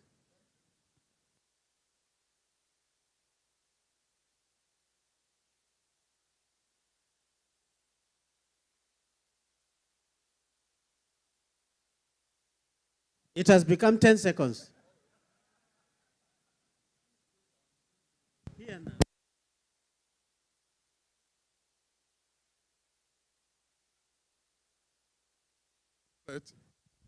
All right. I don't know what I have done. Chief Kutoya has gone. My emphasis, and I still want to repeat, is going into resource-based industry. I'm talking of resource-based. I produce vegetable oil. We produce vegetable oil. Today, Malaysia cannot bring vegetable oil into Nigeria. Indonesia cannot bring it into Nigeria because our own price is cheaper than their own. If you bring in edible oil from Malaysia and you are selling at 1,550 to $1, there is no way you will compete with us. I have 23 hours light every day. Excellent. I'm on band A, and I pay for it, and I appreciate it. It's a very clear sign of government support. Thank you very much, Doctor. And with that one, no imported oil can compete with us. Applause and for him, that is please. why we are in business. Thank you. So I still want to say, my 20 seconds is still to say, thank you. Go to resource-based industry. Fantastic. We talk of raw materials every day. We need to process them. A round of applause for him, again for him, please. All right, so thank you. Okay, Kolere, 20 seconds, just 20 seconds specifically. Well, thank you, Dr. Bindri. In 20 seconds, what I would like to encourage you is to come to RMRDC. We have the solutions. The investors for the value-added raw materials should come to us in order to bridge the challenge of raw material importation. We have done these efforts. The investors are not coming to pick them up. We encourage you to come. We are ready to give you these technologies, to partner in a way to have these technologies so that we can move forward. Excellent. Thank you very much. A round of applause for him. African farmer. Thank you. 10 seconds, please. Okay. So bottom line for me is there's what is called small business advantage. Let us stop focusing on what we don't have and focus on what we have and target a market. The rich in Nigeria want a certain type of quality. They want relationship. They want to know that this is produced in Nigeria, and so we can sell premium. Fantastic. Let's focus on that and let us not look at what we don't have. Young Femi. Sorry, sir. Chinese Indians don't come to Nigeria and want policy to change. They adapt with what we have. Man Thank has you. had this, therefore they'll do something. Young Femi, your closing remark, please, in 5 seconds. Oh, he said 5 seconds for me. I think it will be collaboration. I've said it before in the first session. Collaboration between all the industries. Many Nigerian companies play in silo. We need to support ourselves more. Then we need to encourage those who have funding to actually believe in Nigeria. Don't take the money to Dubai and buy houses. Do it here, build manufacturing. Thank you, sir. Fantastic. Now, the keynote speaker, you have 30 seconds to just summarize. Thank you. Yeah, thank you very, very much. This topic has to be taken seriously because there were a lot of recommendations that I made that we ought to put into as part of our communique. And for your question, when you're talking raw material is working on alternative feeds. The Kajana Kajanus, which you know about it, is Kajana Kajanus is a high-rich protein source for animal feed, which can be a very comfortable alternative because he asked that question to this protein source. For this, raw material is working very hard on it. And I want to tell you that raw material now is on taking the whole world with our roadmap, which the director mentioned, and the African Raw Material Summit, which we just had. Raw material is taking Nigeria to a higher pedestal when it comes to digitization of raw material data. Data is relevant. Data Remember is Kajana utmost. Kajanus. That is a very fantastic man. A round of applause for him, please. Thank you very much. Thank you so much, Doctor. I don't know about you, but I've enjoyed this session. And I have to say thank you very much, our boss himself, Dr. Kolere, wonderful. African farmer, fantastic. The youngest man on the panel, well done. And then certainly our keynote speaker. I want you to join me to give them a very, very outstanding, loud reception, please. Thank you very much. Thank you very much, Professor Binder. You are indeed a fantastic moderator. Please, a round of applause for him as well. And please don't leave the podium. I want to invite the DG man, President man, please. And please, okay, let me invite the... Okay, the Honorary Treasurer, I would just like to make a brief comment on your session. So let me just... Thank you very much. My name is Isaac Agoye from MAN. I want to thank the planners of this program, and especially to end with this particular aspect of it. I think it's really very divine. So, and I want to challenge us, the man especially, that whatever we conclude with, over what we round up with, that we should set a target that before the next, I think it's in another 2 years that we'll come together like this, all these points that have been raised, we should not come back here 2 years again and be repeating them. Whatever needs to be done so that we can implement them, then let us do something about that. The ones we can do, As manufacturers, we do them. The ones that we can beg the wealthy Nigerians to come into, we go out and market it to them. I think there's still extra work we need to do. Everybody wants profitability. If we work on it and do our cash flow very well, and say, look, sir, this is it. We guarantee you this. We will give it all the necessary support. And just bring in your money. I'm sure we will succeed. Please, let's not come here in another 2 years and be repeating the same story. Let's act on them and make sure that we can achieve what we want. Thank you very much. Thank you, sir. Chooks.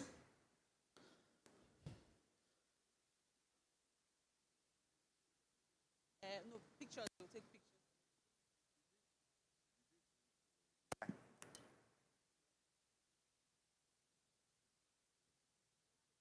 Okay, so let's have the group photograph, please. Your Excellency, sir, please, can you come to the restroom? Yes, sir. Yes, sir. Yes, can you come? DG, please, can you join them? President, as well. Okay, so.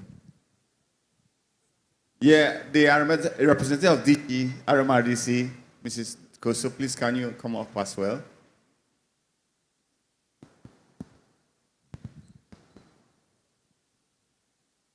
So all agree that this particular session was indeed epochal and actually justified the patience you people have exhibited. And I want to say that those of us who have remained till this day, this time, you deserve a major round of applause for yourselves because you have been with us since we started this program on Tuesday, and this is the last of it all, and actually it's the best.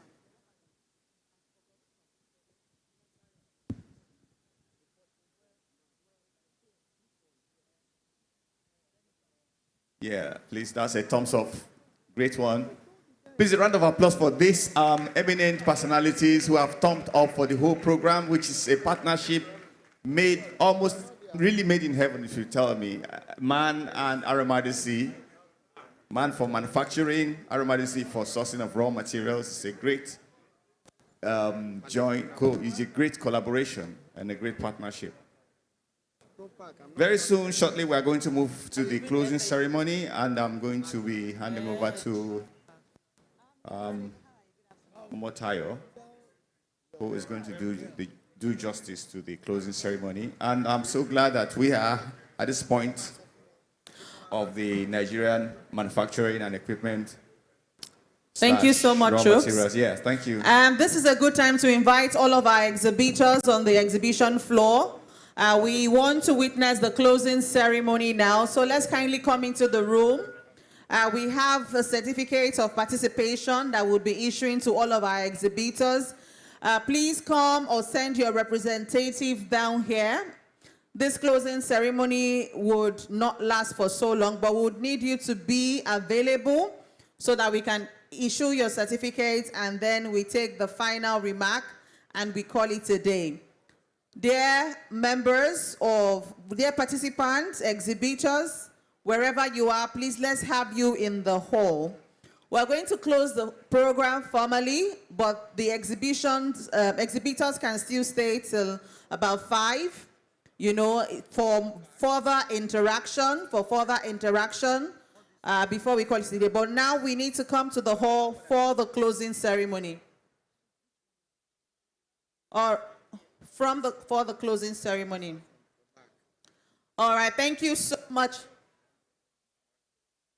Thank you so much, our distinguished participants. We sincerely appreciate your patience, your time. It's been 3 days of amazing engagement, 3 days of your attention, 3 days of dishing value, 3 days of interaction, of networking. So I'd like for all of our exhibitors, let's come into this hall. Let's come into this hall for the closing ceremony. Thank you so much. It's been an amazing time. And just in case you lost your notepad, there's a notepad with me here. If this is yours, kindly see me after the closing ceremony. There's a lost and found notepad Please see me after the ceremony if this belongs to you. Just to confirm, do we have a representative of Zenith Bank?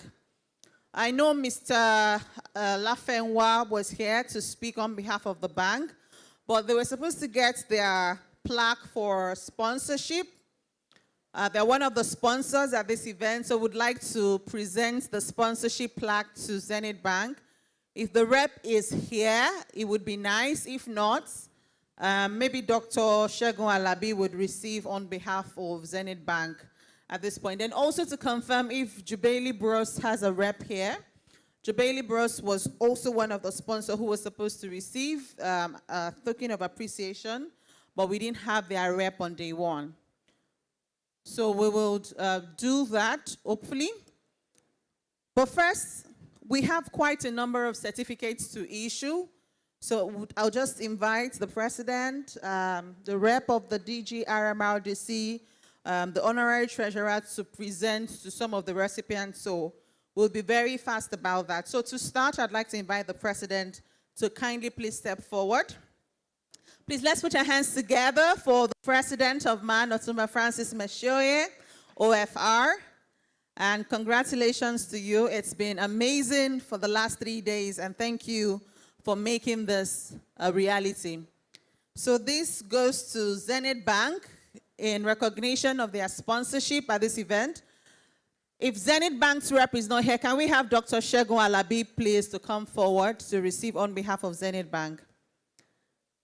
Welcome, sir. Thank you so much, Zenith Bank, for your sponsorship. We value the partnership and the trust that you have shown.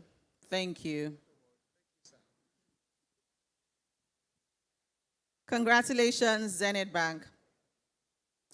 The next person to receive certificates of participation, I'd like to invite FAE Limited. FAE Limited, exhibitor. FAE Limited. While FAE Limited is joining us, I'd like for Shell Gas Nigeria Limited to please come forward. Shell Gas Nigeria Limited, come and receive your certificate of participation as an exhibitor at this 2025 edition of the NME Niram Expo. Shell Gas Nigeria, while Shell Gas Nigeria is coming, we'll equally have Propac West Africa, Propac West Africa, Propac West Africa. While Propac West Africa is getting close, let's have Cellplus Industries. Cellplus Industries, Cellplus Industries. Let's put our hands together. Is that Shell Gas? Okay, Cellplus. Shell, please come receive your certificate.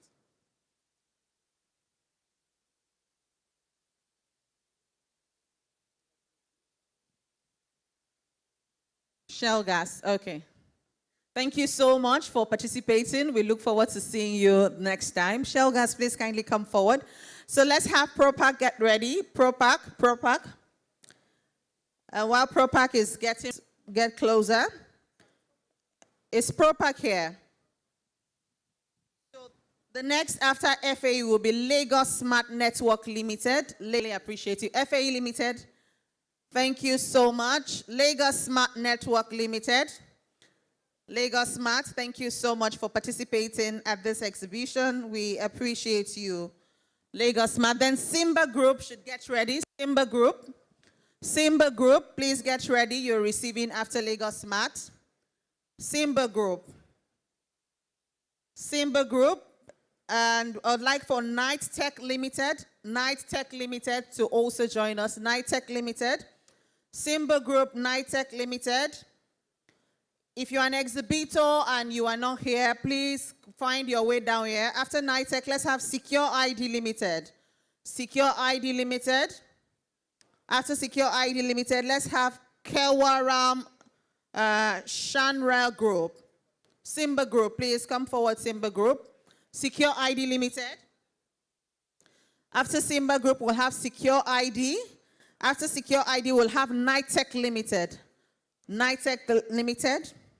And after Night Tech, we'll have Kewaram. Then after Kewaram, the president would take some rest. Then we move on to the next presenter. Secure ID is here, sir. Okay, so after Secure ID, Kewaram will do. Nitech Limited, Nitech Limited. Are you Nitech, madam? All right. Thank you so much, Nitech. We sincerely appreciate your participation and we value the time spent. I hope you found it fruitful as well. All right, thank you. That's Kewaram. Then after Kewaram will be Nitech. Nitech will be receiving after Kewaram. Thank you so much. We value your participation. Nitech Limited. So after which the president would rest and would invite the representative of the DG RMRDC to please come forward to present the next certificate. And this will be going to Lecon Finance Company Limited. After Lecon, please, we should have GEA Group. Yes, sir. Thank you so much. Please, let's put your hands together for the president. Thank you so much. So Lecon Finance Company Limited, please be closed. After that, we'll have GEA Group. After GEA Group, we'll have Ayush International Limited. Madam, please come to the side. Ayush will be next. Ma'am, what's your company? Lecon. All right, ma'am. So this will be presented to Lecon. After Lecon, we'll have GEA Group. After GEA Group, we'll have Ayush International Limited. Thank you so much for your participation. You can move to the center. After GEA, we'll have Ayush. Ma'am, please receive. Thank you so much for participating. GEA. After Lecon, we'll have GEA. After GEA, we'll have Ayush International Limited. Thank you so much for your participation. This is GEA, ma'am. After GEA, we'll have Ayush International Limited. After Ayush International, we'll have Standards Organization of Nigeria. Standards Organization of Nigeria. Ayush, this is for Ayush. Let's have Standards Organization of Nigeria. Thank you so much for your participation. We value you. Your presence is important to us. Next, we'll have FOMAC after Standards Organization. FOMAC, please let's have you. After FOMAC, we'll be having the Crohn's West Africa. Crohn's West Africa. Let's have you close by. Crohn's West Africa. FOMAC, that's FOMAC. Crohn's West Africa, you're next. Crohn's West Africa, you're next. After Crohn's, we'll have Iron Products Industries Limited. Iron Products Industries Limited. This is for Crohn's. Iron Products Industries Limited. Let's have Iron Products. Is that you, sir? All right, sir. Then after them, we'll have Spectra Industries Limited. Spectra Industries Limited. Spectra Industries Limited. After Iron, sir, over there. So after Spectra, Madam would have a seat. Then next we'll have Agro Food and Plast Print Park Nigeria Limited. Yes, Spectra, ma'am. All right, for Spectra. So Agro Food and Plast Print Park Nigeria. Agro Food and Plastic Print Park Nigeria. Then we have Leatherback Limited. Leatherback, get ready. Leatherback. Ma'am, just do this too before you go. I like your face. All right, Agro Food, are you here? All right, after Agro Food, we'll have Leatherback. Then after Leatherback, the Honorary Treasurer of MAN would come forward to present the next certificate of participation. Leatherback, please. Yes. Thank you so much. We value your participation. This is Leatherback. So Reverend Isaac Agoye, kindly please come forward. You would make the next presentation. All right, so I'd like these companies to get ready. Z-Fans Financial Limited. It's quite interesting that a financial man is presenting to financial institution. Z-Vans Financial Limited. Z-Vans, please come forward. It's the Honorary Treasurer of the Manufacturers Association of Nigeria. So you present this to Z-Vans Finance Limited. Thank you so much for participating. Can we have AgriQuest Africa Network? AgriQuest Africa Network. AgriQuest Africa Network. Then we have Edible Herbs Limited. Edible Herbs Limited. Next, after Edible Herbs is National Stored Products Research Institute, NISPRI. And after NISPRI, we'll have the next exhibitor, That is Lagos State Coconut Development Authority, LASCODA. LASCODA will come after. Let's have AgriQuest Network, Edible Herbs, National Stored Products Research Institute. What company? NISPRI. NISPRI, thank you so much for participating. NISPRI, Edible Herbs, AgriQuest Africa Network, LASCODA. What's your company? Edible Herbs. Edible Herbs. Thank you so much. Edible Herbs. AgriQuest Africa Network. LASCODA. AgriQuest, is that you? All right. Where is LASCODA? All right, LASCODA is coming. AgriQuest, then LASCODA. After LASCODA, we'll have the Lagos State Coconut Growers Association. LASCODA. Okay, you have that. So that's you, sir. After you is LASCODA, yes. Yes. Then LASCODA receives next. All right. Thank you. LASCODA. After LASCODA, let's have Lagos State Coconut Growers Association, Badagry. Lagos State Coconut Growers Association, Badagry. After them, we'll have Association of Micro Entrepreneurs of Nigeria, Amen. Amen, where are you? Then we have, let's have NIFES. NIFES, where are you? NIFES, where are you? Then next is Ifi Fruity. Ifi Fruity, where are you? All right, Ifi Fruity, please come forward. This goes to Ifi Fruity. Thank you so much for exhibiting at this expo. Let's have NIFES. NIFES. Are you NIFES, sir? Coconut Growers. Thank you so much. Thank you so much. Coconut Growers. After Coconut Growers, are you Amen, sir? Amen. All right. Coconut Growers. Coconut Growers, kindly receive your certificate. Then after Coconut Growers is Amen. Can we have NIFES? NIFES, NIFES, NIFES. So exhibitors, as you receive your certificates, please stay within the hall. You would be addressed shortly to wrap up the closing ceremony. It would be nice for you to remain. NIFES will have National Board for Technology Incubation. That's NBTI. And All Farmers Association of Nigeria, AFAN. AFAN, All Farmers Association, AFAN. And then we call it a day.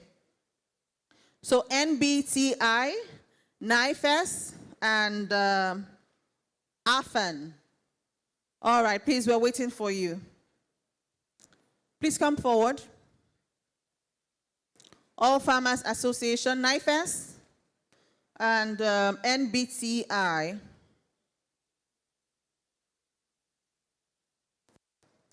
All Farmers Association. Thank you, sir. NBTI, all right. MBTI.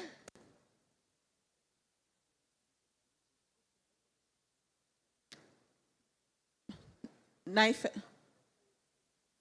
NIFES, NIFES, NIFES.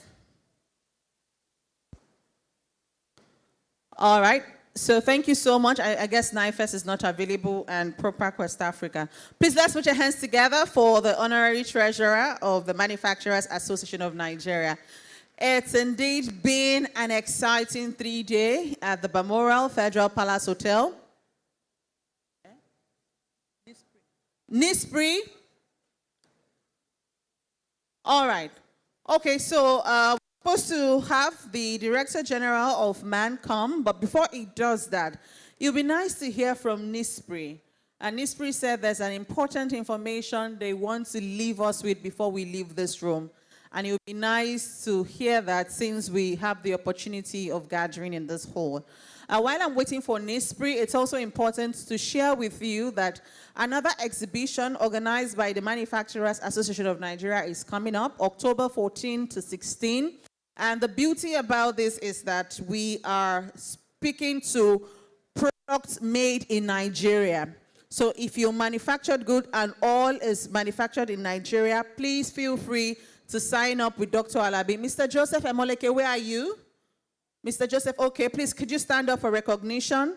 Please see him if you want to exhibit at the Made in Nigeria Expo. So, Nispri, over to you. Okay, thank you.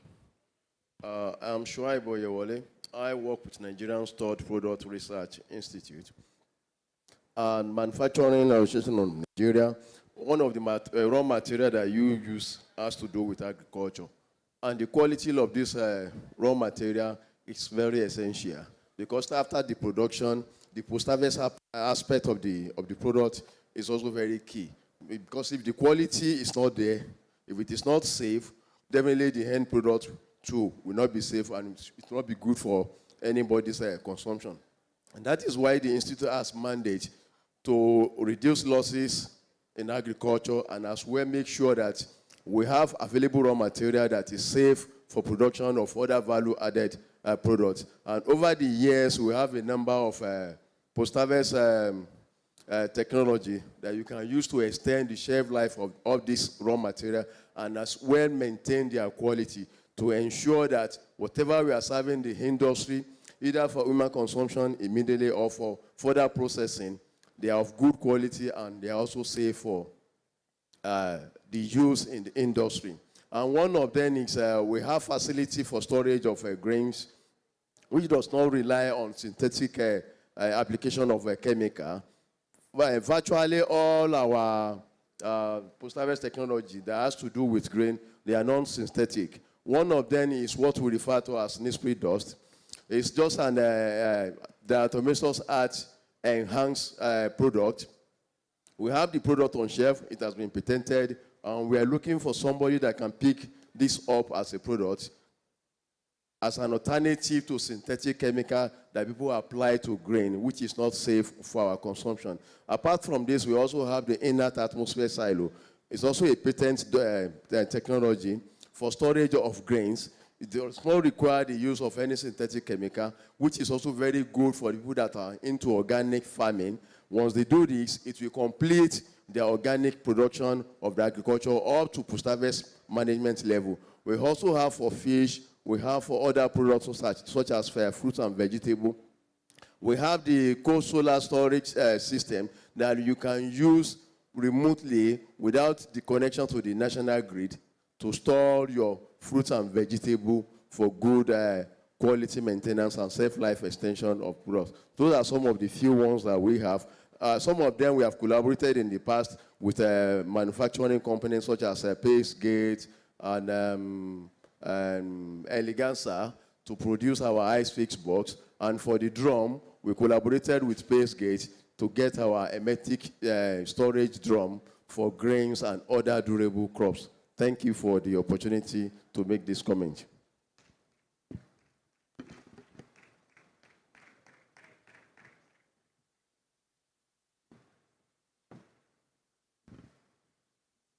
Thank you so much, Naifes, for that quick remark, and I love that you kept to time.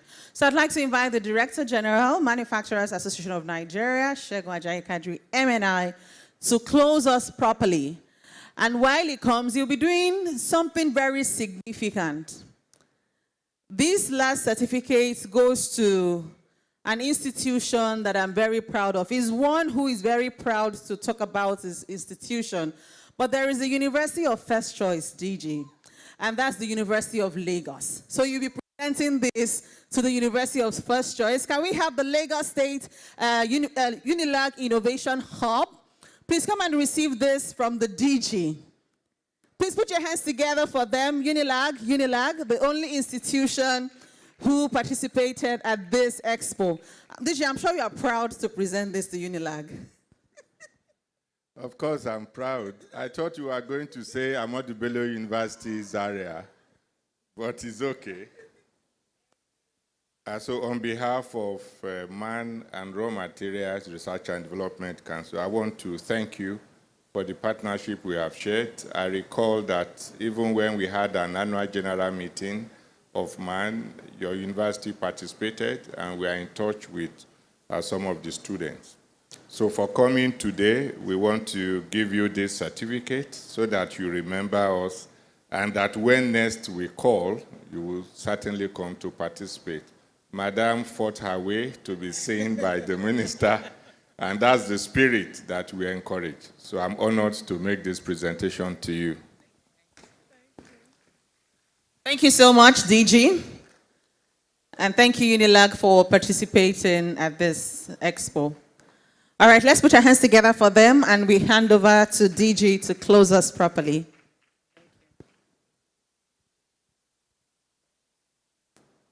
The President of MAN, the Honorary Treasurer of MAN, our distinguished council member, former chairman of Apapa branch, our sponsors, our partner, the Raw Material Research and Development Council, my dear brother who had to be excused for other functions but ably represented, our sponsors, our exhibitors, our consultants, our partners.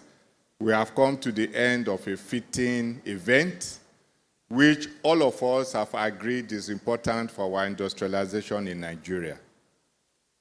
This Expo was put together by two organizations that Nigerians should be proud of. When you are able to source your raw materials locally, and you are able to produce indigenous, with indigenous manufacturers, you are on the path to growing your economy. So we are happy to continue to work together and want to assure you, our exhibitors and our partners, our speakers, that our plan for this, for the next edition, is to make it, and you heard when we told the Honorable Minister of Innovation, Science and Tech that the next edition is going to be much bigger. We are entering into partnership with other organizers. We are entering into partnership with embassies and international organizations to co-create an atmosphere that supports indigenous manufacturing, but leveraging on foreign technology and partnership. So it's going to be grander. But for coming and keeping faith with this one, we say a big thank you to you. And we want to thank the councils of the two organizations for giving us the opportunity and believe in us to host this exhibition. We want to thank each and every one of you. We know that you will have been in other places, but you have chosen to be with us. It demonstrates your faith in Nigeria. Nigeria has to come first before every other thing. And you have shown that this is what we need to do, and you have done it. So we thank you very much. For all those who have not fully met their expectations, we have not fully met your expectations, or we have done one thing or the other to have inconvenienced you, on behalf of RMRDC and MAN, we apologize to you. And we promise you that we are taking our learning. We have asked our people to go around to find out what we need to do better. And we can assure you that the next edition is going to be better. As you go, we are people of faith. We believe that God will protect and abide with you, and that in everything you do, you prosper. Thank you very much. God bless you, and do have a nice day. Thank you. Thank you so much, DG, for that absolutely fantastic closing remark, vote of thanks.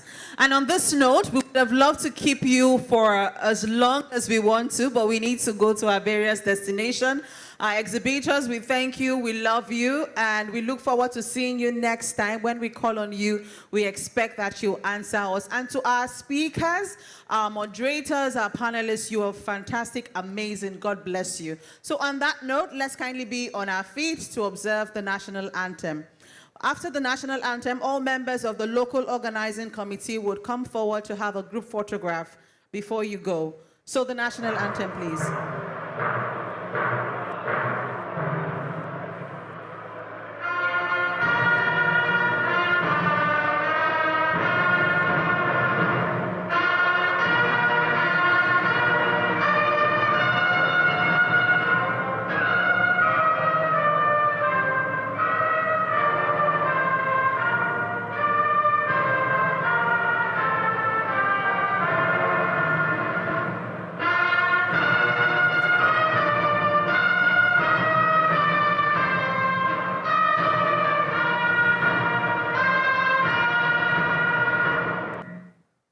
Thank you so much. Shooks, would you have one or two words to say, a word of thank you? Yeah, Omataya, thanks so much. It's been a pleasure welcoming you and working with you. I still look